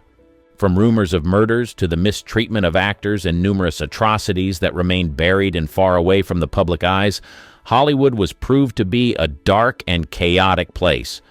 Well, let's just say nothing is hidden under the sun, because some of these dark and disgusting things that happened in the industry have now been confirmed to be true. The horrific fake film shoot. Anyone who knew about the film studio MGM knew that they were notorious for their dark deeds and would do almost anything to make a scandal disappear, and in order to protect their own. They had the money, the power, and the fixers, but when a biographer, David Sten, began to investigate them, he uncovered some secrets that they kept buried for years. One of these was what happened to a 20-year-old dancer named Patricia Douglas at a 1937 MGM party. According to David Sten, MGM did everything in their power to suppress the scandal when it erupted. They even went as far as hiding evidence and doing all they could to silence the victim, but it seems like her innocence screamed louder than their efforts, and soon enough their deeds were brought to the light. Although MGM was successful at burying the story back in the 1930s, David Sten found some evidence that proved that Patricia's story was real. She wasn't the young wannabe star trying to take down a powerful studio. She was a young, vulnerable girl whose innocence was taken away at an MGM party. In the words of the biographer, I managed to find old newspaper coverage, previously unseen photos, damning studio documentation, long-forgotten legal records, privately shot cinematographic evidence hidden in an MGM film vault, and, most amazing, Patricia Douglas herself. After 65 years of silence, she was finally able to tell her side of the story. According to Patricia Douglas, that incident completely broke her and turned her life upside down. Before that day, she was living a normal life and was already a part of the entertainment industry. Her love for dancing opened her up to opportunities, and at the age of 15, she had already appeared in 2 classics. Her mother was doing well financially, so she didn't need to work. She only took on a few jobs because she enjoyed it and wanted to keep herself busy. This chestnut-haired lady with porcelain skin would later get a casting call on the 2nd of May, 1937 that changed her life. She had no idea that this call was not what she thought it was, and although she hesitated for a while, she finally said yes. Looking back on that day, Patricia regrets saying yes to that call. In her words, "They never mentioned it was for a party, ever. I wouldn't have gone. Oh God, I wouldn't have gone." Although she and hundreds of other girls were invited for this so-called shoot, they would soon discover that this was no film shoot. It was a party that Louis B. Mayer had, organized to celebrate his salesman for a job well done. But this was no ordinary party. It was going to an alcohol-fueled party where all manner of atrocities would happen. The studio had become the greatest studio in Hollywood, and they bagged distribution deals that will keep them on top for several years. This party as their way of celebrating. Patricia Douglas was one out of the 120 young female dancers that received the casting call. It will surprise you to know that a well-known casting director made these calls so the girls had no idea what was about to happen. They were supposed to be dressed in fitted cowgirl outfits, and as soon as they got to the studio, they were transported to an unknown location for this party. On getting there, Patricia saw over 300 men partying, smoking, and taking all kinds of substances. She didn't see cameras, a crew, or lights. Patricia immediately started to feel uncomfortable, as she had never had any sexual encounter before. She certainly didn't want to be in such a wild party. Sadly, there was no way any of the girls could escape. As the party went on, a particular salesman called David Rose began to admire Patricia. He pretended to want to teach her a dance step, and before she knew it, he and other friends held her down and poured liquor down her throat. Soon enough, Patricia began to feel sick, and when she went outside to get some air, David Ross dragged her to the parking lot and took advantage of her in one of the cars. Interestingly, a parking attendant witnessed the whole thing, but he later denied. Patricia did not keep quiet about what happened. She told her mother about it, and they were able to hire an attorney, but every legal step she took proved futile. No one believed her. One can only imagine how many other girls went through a similar experience that night. Patricia, the only person who was bold enough to speak up, was shut down and called a liar by MGM. With their connections, money, and power, they were able to shut the case down. Among the evidence that was later found was a letter from publisher William Randolph Hearst to Louis B. Mayer saying, "Shut this down. Make her stop." Do you realize how damaging this is to the whole movie picture industry? With the help of biographer David Stench, she was able to document what happened to her in the documentary titled Girl 27 before she passed on. The director with weird sexual preferences. After several decades of whining, dining, and having wild sexual encounters with celebrities, Scotty Bowers published a book titled Full Service: My Adventures in Hollywood and the Secret Sex Lives of the Stars. Bowers, who was said to have been a go-to guy for setting up all manner of trysts for some of Hollywood's most famous stars, decided to pen down all the escapes that these stars were involved in. While some of his celebrity clients were closeted gays and lesbian, other clients liked things that were weird and freaky. The revelations she made about Charles Laughton left everyone in shock. To the rest of the world, Charles Laughton was a brilliant director. He was a highly respected and influential figure in the film industry. Charles Laughton was an English stage and film actor as well as a director. Truth be told, his talent was recognized early in his career, and he gained fame for his versatility as an actor. He excelled in portraying a wide range of characters, from dramatic to comedic roles. Most people who were entertained by his works revered him. Some of his most notable performances include his portrayal of the hunchbacked bell ringer Quasimodo in The Hunchback of Notre Dame in 1939, Captain Bligh in Mutiny on the Bounty in 1935, and his chilling role as the tyrannical barrister in Witness for the Prosecution in 1957. Everyone saw him as a talented man who was laser-focused on his career, but no one knew the secrets he was keeping from the world. In addition to his acting prowess, Laughton also ventured into directing, where he demonstrated a keen eye for storytelling and visual composition. His directorial debut was with the film The Night of the Hunter in 1955, which has since been recognized as a classic of American cinema despite its initial commercial failure. Laughton's impact on the film industry was profound, and he was highly respected by his peers. Throughout his career, he received numerous accolades, including an Academy Award for Best Actor for his role in The Private Life of Henry VIII in 1933. Apparently, when he was achieving all these, he was busy behind closed doors doing things that would have shocked his fans. According to Bowers, Charles's secret sexual activities were very different from that of his celebrity friends. He said Charles was into scat proclivities. Bowers revealed that Charles liked it when his sexual partners released on him, and on some occasions, he spread these substances on a sandwich and ate it. Bowers didn't judge this act, as he was an open-minded person who believed that people should do whatever they wanted, and in his words, "The practice certainly didn't turn me on, but it was patently clear that it was regarded as a normal and acceptable part of sexual activity by its devotees, with Charles Laughton being one of them and Ty Power another. So who was I to judge? To each his own." Who would have thought that this talented man was involved in such sexual acts behind closed doors? Although there were already rumors about what he was involved in, Bowers' book confirmed the rumors and went into detail about what this celebrated director was doing behind closed doors. Charlie Chaplin and underage girls. He was a highly successful actor who was well respected in the industry. He was known to have inspired many other actors, but when rumors began to circulate about his preference in women, a lot of people lost respect for him. They simply couldn't believe it. Charlie Chaplin, a towering figure in the world of comedy, mesmerized audiences with his timeless humor and poignant performances on the silver screen. Yet, behind the laughter, his personal life was shrouded in controversy, particularly concerning his romantic entanglements. Soon enough, his secret preferences when it came to women became a subject of both fascination and scrutiny. Truth be told, Chaplin's predilection for marrying significantly younger women was evident throughout his life. His first marriage to 16-year-old Mildred Harris at the age of 29 set a pattern that would repeat itself. Despite the considerable age gap, Chaplin seemed drawn to youthful exuberance and innocence. However, his marriages were not devoid of tumult. Harris and Chaplin's union dissolved after 2 years. It would surprise you to know that he went on to date and marry yet another girl that was younger than him. The pattern persisted with Chaplin's subsequent marriages.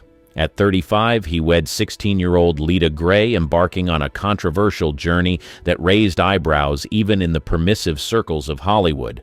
Their marriage was mired in scandal, with Gray alleging that she was coerced into matrimony due to her pregnancy with Chaplin's child. The marriage ultimately ended in a highly publicized divorce, amplifying the whispers surrounding Chaplin's romantic exploits. People found it difficult to reconcile the man he was in Hollywood to the man that was getting married to underage girls.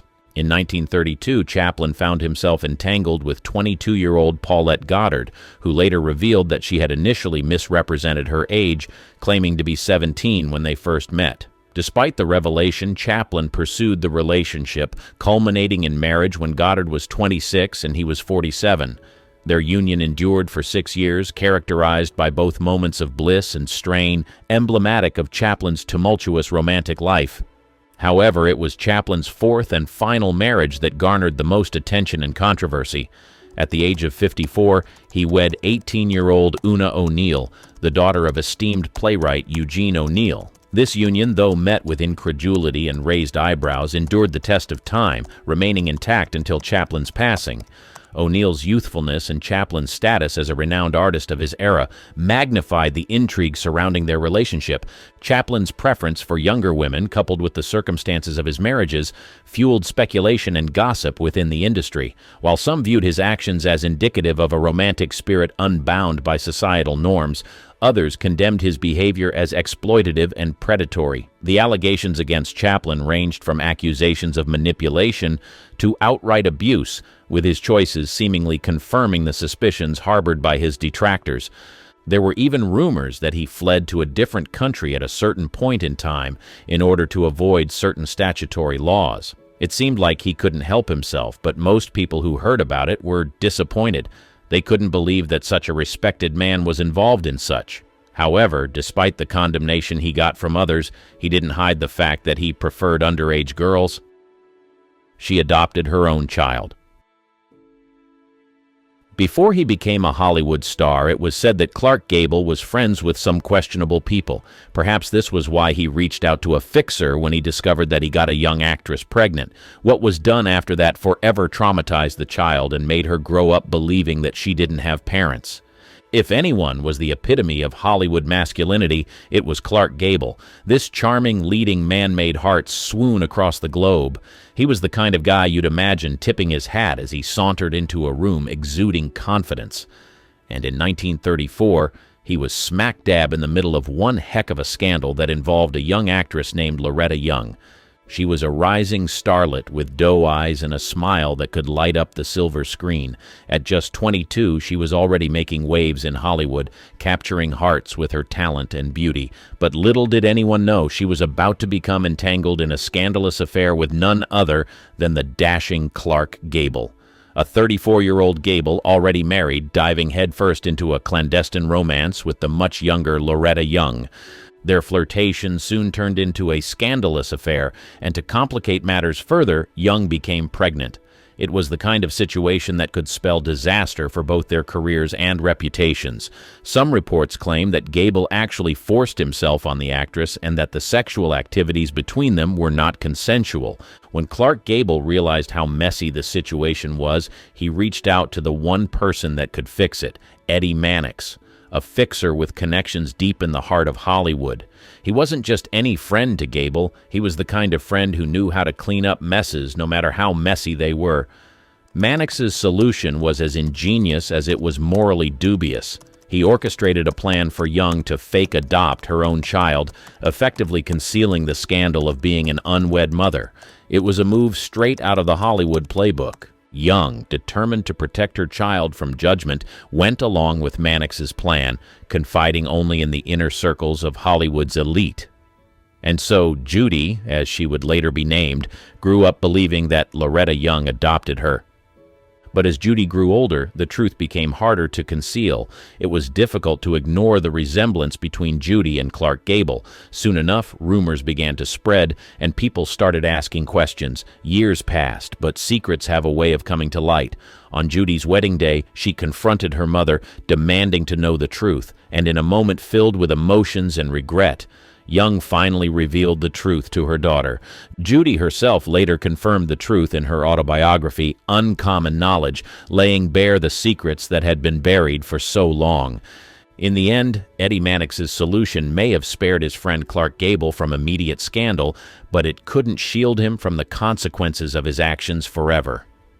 This decision certainly did not spare Judy from the trauma of growing up without parents. Why Mary Nolan had 15 abdominal surgeries. If you have ever heard about Hollywood fixers, then the name Eddie Mannix certainly rings a bell. He was the one who was responsible for making most of MGM Studios' scandals disappear. Whenever something occurred and it could damage the image of the studio, he would go behind the scenes and clean up the mess before the public got to know about it. However, in July 1935, he was not doing someone else's dirty laundry. The scandal was right at his doorstep. His former lover had publicly accused him of maltreating her and ruining her life. He denied all the allegations, but when her friends and family began to speak up about what he did to her, things got a little complicated and he had to find a solution and find it fast. Mary Nolan, Mannix's ex-lover, was a well-known actress in the 1920s. Truth be told, life and career were marked by both successes and personal struggles. Nolan began her career as a Ziegfeld Follies showgirl before transitioning to silent films. She quickly gained attention for her striking beauty and talent on screen. Mary Nolan, initially performing under the name Imogen Robertson in Germany, began her film career there with Verborgene Gluten in 1925, followed by Die Feuertanzerin, which garnered her favorable reviews and a contract offer from Universum Film AG. She worked steadily in Germany until 1927, declining offers from Hollywood producers until Joseph M. Schenck of United Artists convinced her to return to the United States.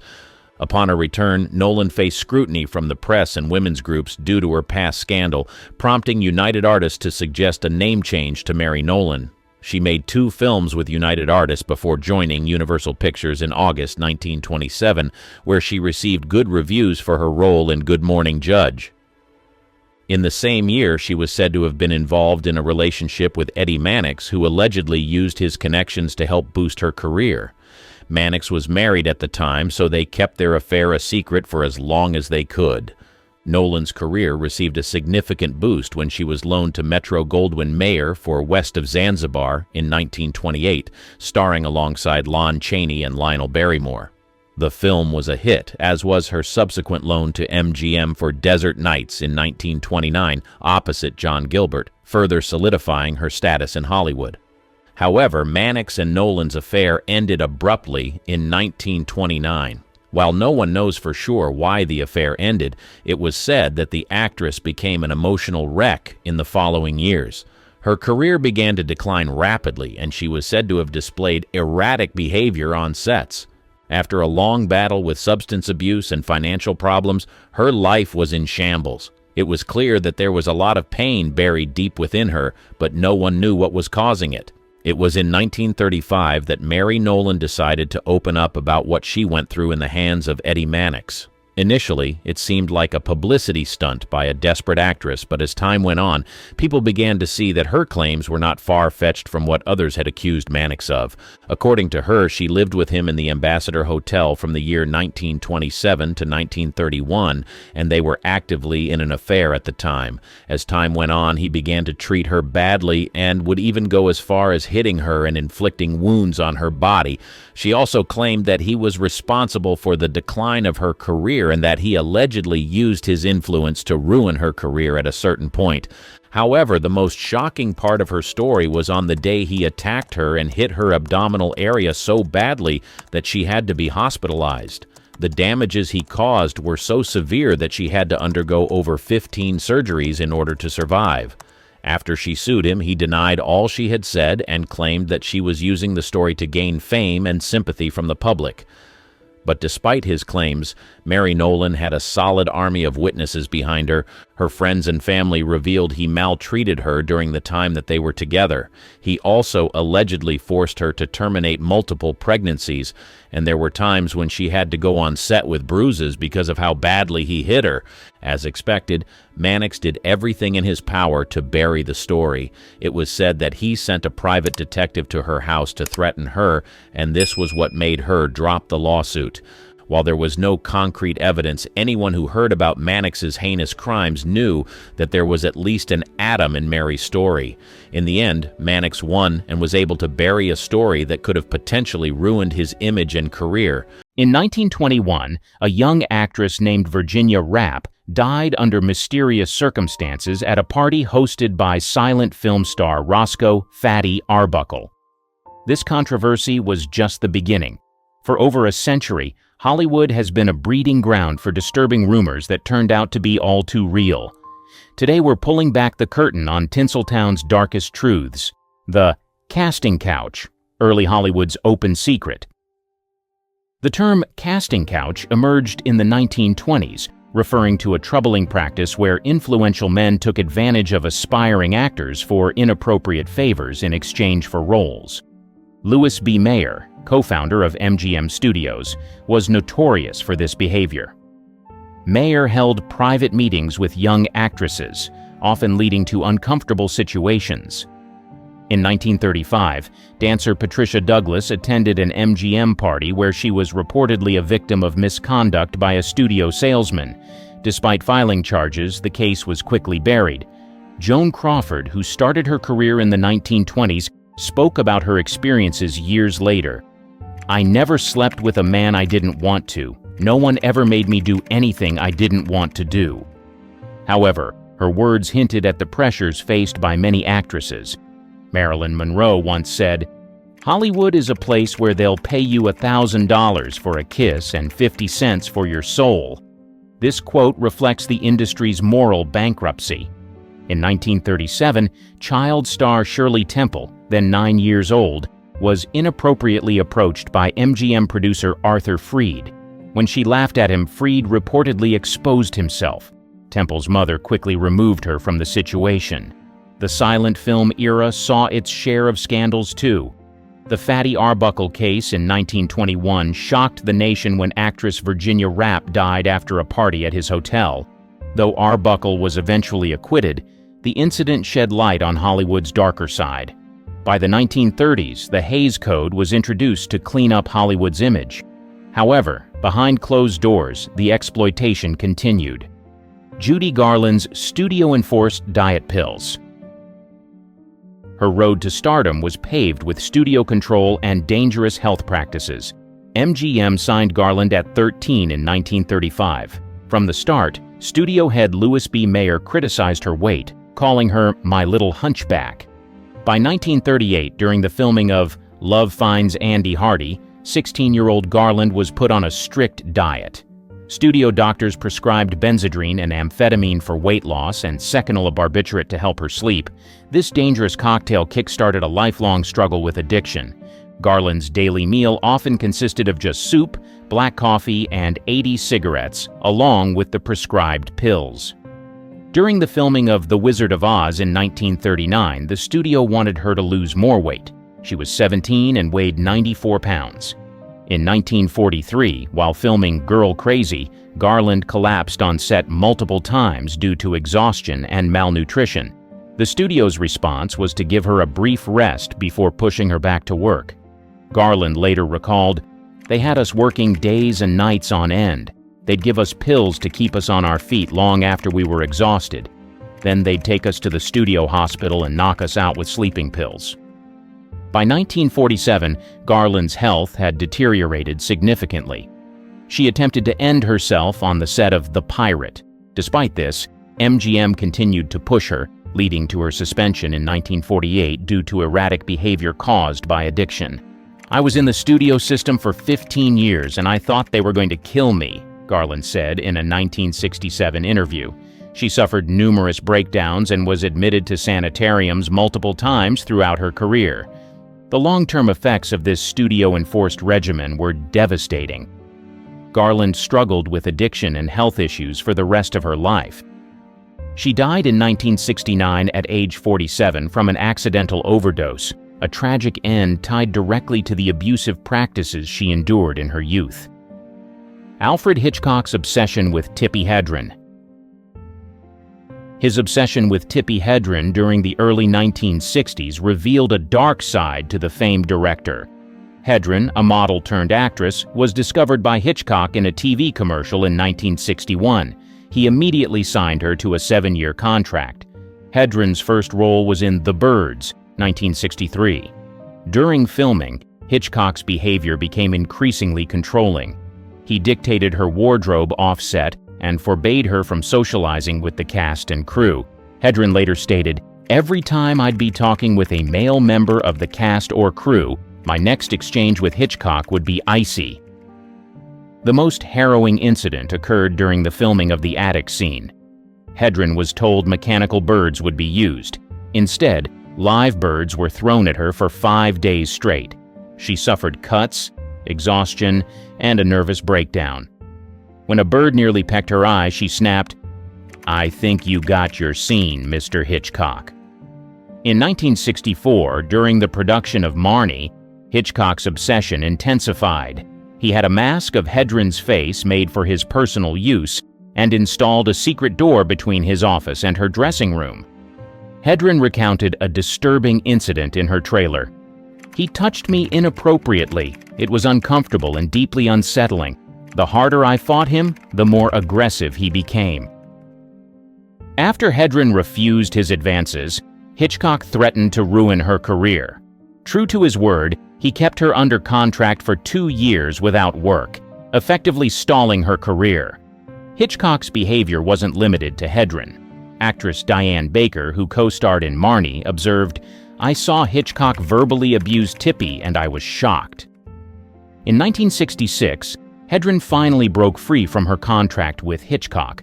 However, the director's influence in Hollywood made it difficult for her to find work. She later said, "He ruined my career, but he didn't ruin my life."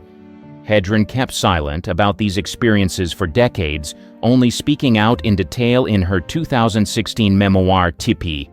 Her story shed light on the abuse of power that was all too common in Hollywood during that era. Roman Polanski's assault case. On March 10, 1977, film director Roman Polanski, then 43, was arrested in Los Angeles. The charge, drugging and misconduct of a 13-year-old girl, Samantha Gailey, now Geimer. The incident occurred at actor Jack Nicholson's home during a photo shoot for French Vogue.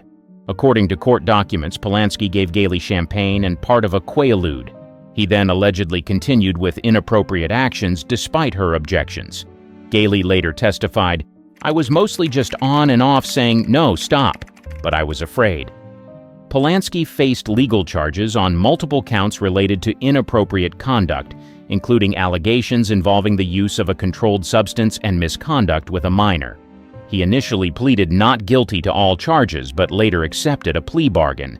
On August 8, 1977, Polanski pleaded guilty to unlawful activity with a minor.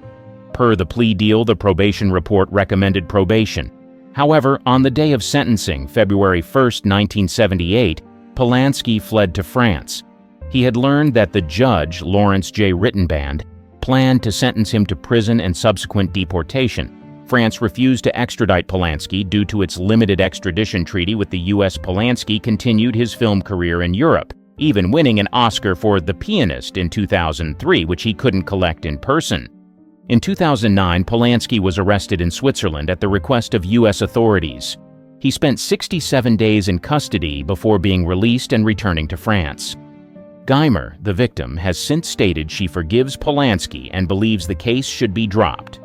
In a 2013 interview, she said, "I'm not going to carry a bunch of resentment, and much worse things happen to people."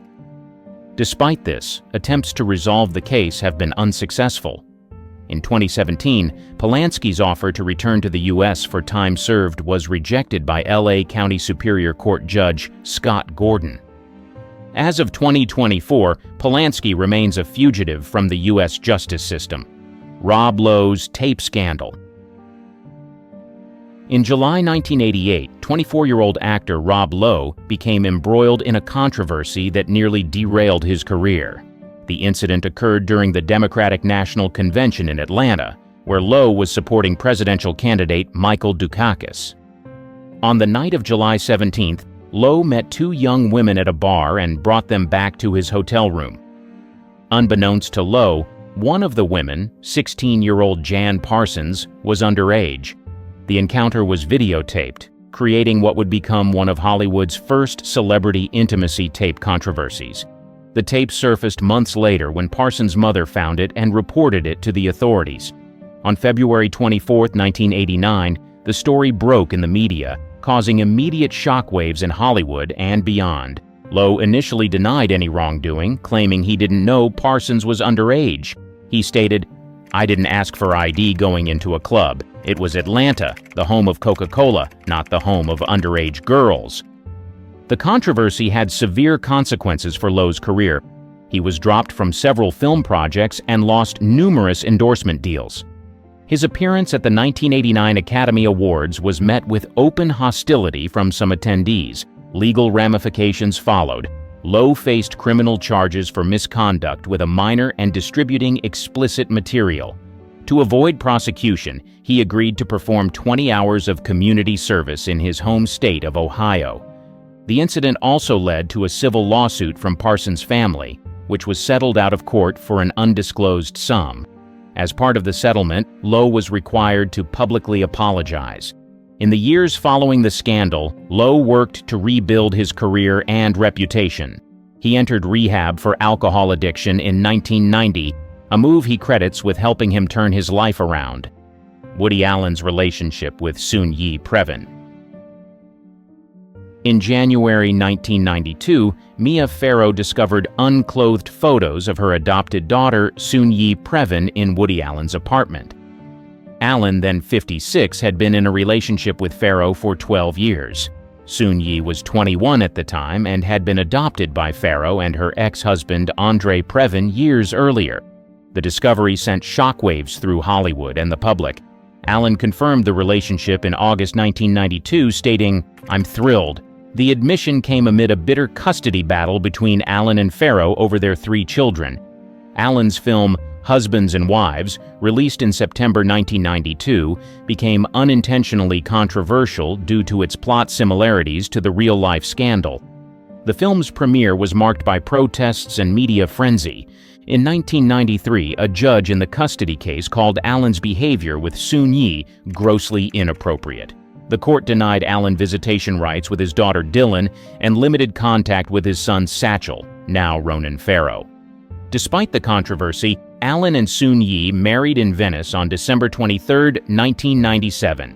Allen was 62, Soon-Yi 27. The ceremony was small, with only a handful of guests present. In a rare 2015 interview with NPR, Allen addressed the relationship's beginnings. "I was paternal. She responded to someone paternal." This statement further fueled critics who found the relationship's power dynamics disturbing. The scandal significantly impacted Allen's career. Several actors, including Greta Gerwig and Timothée Chalamet, later expressed regret for working with him. Amazon Studios terminated a 4-picture deal with Allen in 2019, citing renewed allegations of misconduct by Dylan Farrow. As of 2024, Allen and Soon-Yi remain married and have 2 adopted daughters. The controversy continues to spark debates about power, consent, and morality in Hollywood relationships. R. Kelly's illegal marriage to Aaliyah. On August 31, 1994, R&B singer R. Kelly, then 27, illegally married his 15-year-old protégée Aaliyah in a secret ceremony in Rosemont, Illinois. The marriage certificate falsely listed Aaliyah's age as 18. Kelly had met Aaliyah 3 years earlier when she was 12. He became her mentor, producer, and lead songwriter for her debut album, Age Ain't Nothing But a Number, released in May 1994. The album's title now seems disturbingly prophetic. Vibe magazine published a copy of the marriage certificate in December 1994. The revelation sparked immediate controversy. Aaliyah's family was reportedly furious and moved quickly to have the marriage annulled in February 1995. Kelly's former tour manager, Demetrius Smith, later admitted to obtaining a fake ID for Aaliyah. In the 2019 documentary Surviving R. Kelly, Smith stated, "I was in the room when they got married. I'm not proud of that." Both Kelly and Aaliyah initially denied the marriage. In a 1994 interview, Aaliyah said, "I'm not married. That's all there is to it." She maintained this stance until she died in a plane crash in 2001. The illegal marriage came to light again during Kelly's 2019 arrest on federal charges. Prosecutors alleged Kelly bribed a government official in Illinois to create a fake ID for Aaliyah. In 2021, during Kelly's exploitation trial, a witness testified that Kelly married Aaliyah because he believed she was pregnant with his child. The marriage would have protected Kelly from charges. Kelly was ultimately convicted on all 9 counts against him, including racketeering and exploitation. The illegal marriage to Aaliyah was a key part of the prosecution's case.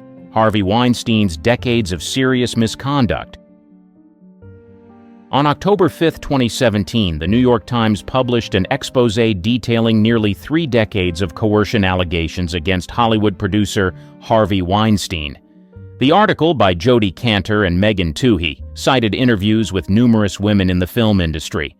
Among the first accusers were actress Ashley Judd and former Weinstein employee Laura Madden.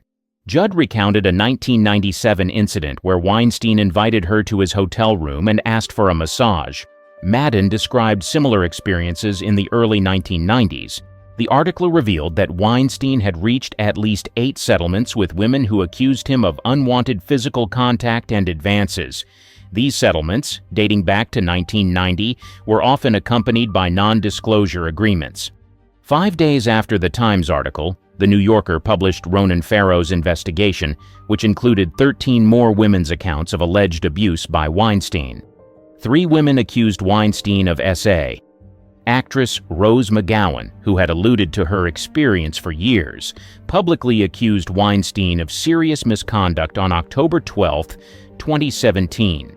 She stated she was paid $100,000 in 1997 to sign a non-disclosure agreement. By October 31st, over 80 women had come forward with allegations against Weinstein. The list included high-profile actresses like Gwyneth Paltrow, Angelina Jolie, and Salma Hayek. Weinstein was dismissed from the Weinstein Company on October 8, 2017. He was later arrested and charged in New York on May 25, 2018, for serious misconduct. On February 24, 2020, Weinstein was found guilty of 2 serious offenses and sentenced to 23 years in prison. Bill Cosby's serial assaults. For decades, Bill Cosby was known as America's dad, beloved for his role on The Cosby Show. However, beneath this wholesome image lurked a serial predator whose crimes spanned half a century. The first public accusation against Cosby came in 2005 when Andrea Constand filed a lawsuit alleging he drugged and acted inappropriately toward her in 2004. During the case, 13 other women came forward with similar stories. The suit was settled out of court in 2006 for $338 million. Despite these allegations, Cosby's career continued largely unaffected until October 16, 2014. During a stand-up performance in Philadelphia, comedian Hannibal Buress seriously referred to Cosby, rekindling public interest in the allegations against him. In the following months, dozens of women came forward with stories of coercion dating back to the 1960s. Many described a similar pattern. Cosby would offer them drinks, which were allegedly drugged, and then SA them while they were incapacitated. On December 30, 2015, Cosby was arrested and charged with 3 counts of aggravated indecent moves against Andrea Constand. This was the first criminal case against Cosby, as most other allegations fell outside the statute of limitations. Cosby's first trial in 2017 ended in a mistrial due to a hung jury. However, in a retrial on April 26, 2018, Cosby was found guilty on all 3 counts. On September 25, 2018, he was sentenced to 3 to 10 years in state prison. During the trial, 5 other women testified about their experiences with Cosby, establishing a pattern of behavior. One of these women, Janice Dickinson, testified that Cosby coerced her in 1982 after giving her a pill. Cosby's conviction was overturned by the Pennsylvania Supreme Court on June 30, 2021, due to a violation of his due process rights. He was released from prison the same day, having served nearly 3 years. Kevin Spacey's predatory behavior.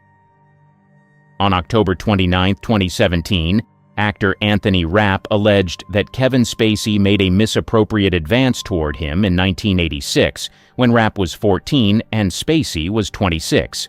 This accusation, published in a BuzzFeed article, marked the beginning of Spacey's downfall. Spacey responded on Twitter, claiming no memory of the incident, but offering an apology. In the same statement, he came out as gay, a move widely criticized as an attempt to deflect from the allegations. Following Rapp's accusation, numerous other men came forward with similar stories. On November 1, 2017, actor Roberto Cavazos alleged that Spacey groped him in the mid-2000s at the Old Vic Theatre in London, where Spacey was artistic director from 2004 to 2015. The Old Vic conducted an internal investigation revealing 20 personal testimonies of alleged inappropriate behavior by Spacey between 1995 and 2013. Many of these incidents occurred on the theater's premises. On November 3, 2017, Netflix cut all ties with Spacey, halting production on House of Cards and shelving his film Gore. Ridley Scott reshot Spacey's scenes in All the Money in the World, replacing him with Christopher Plummer just weeks before the film's release.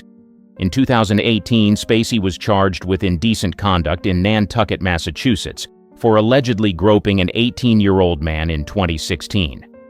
The case was later dropped when the accuser invoked his Fifth Amendment rights during a hearing about his missing phone.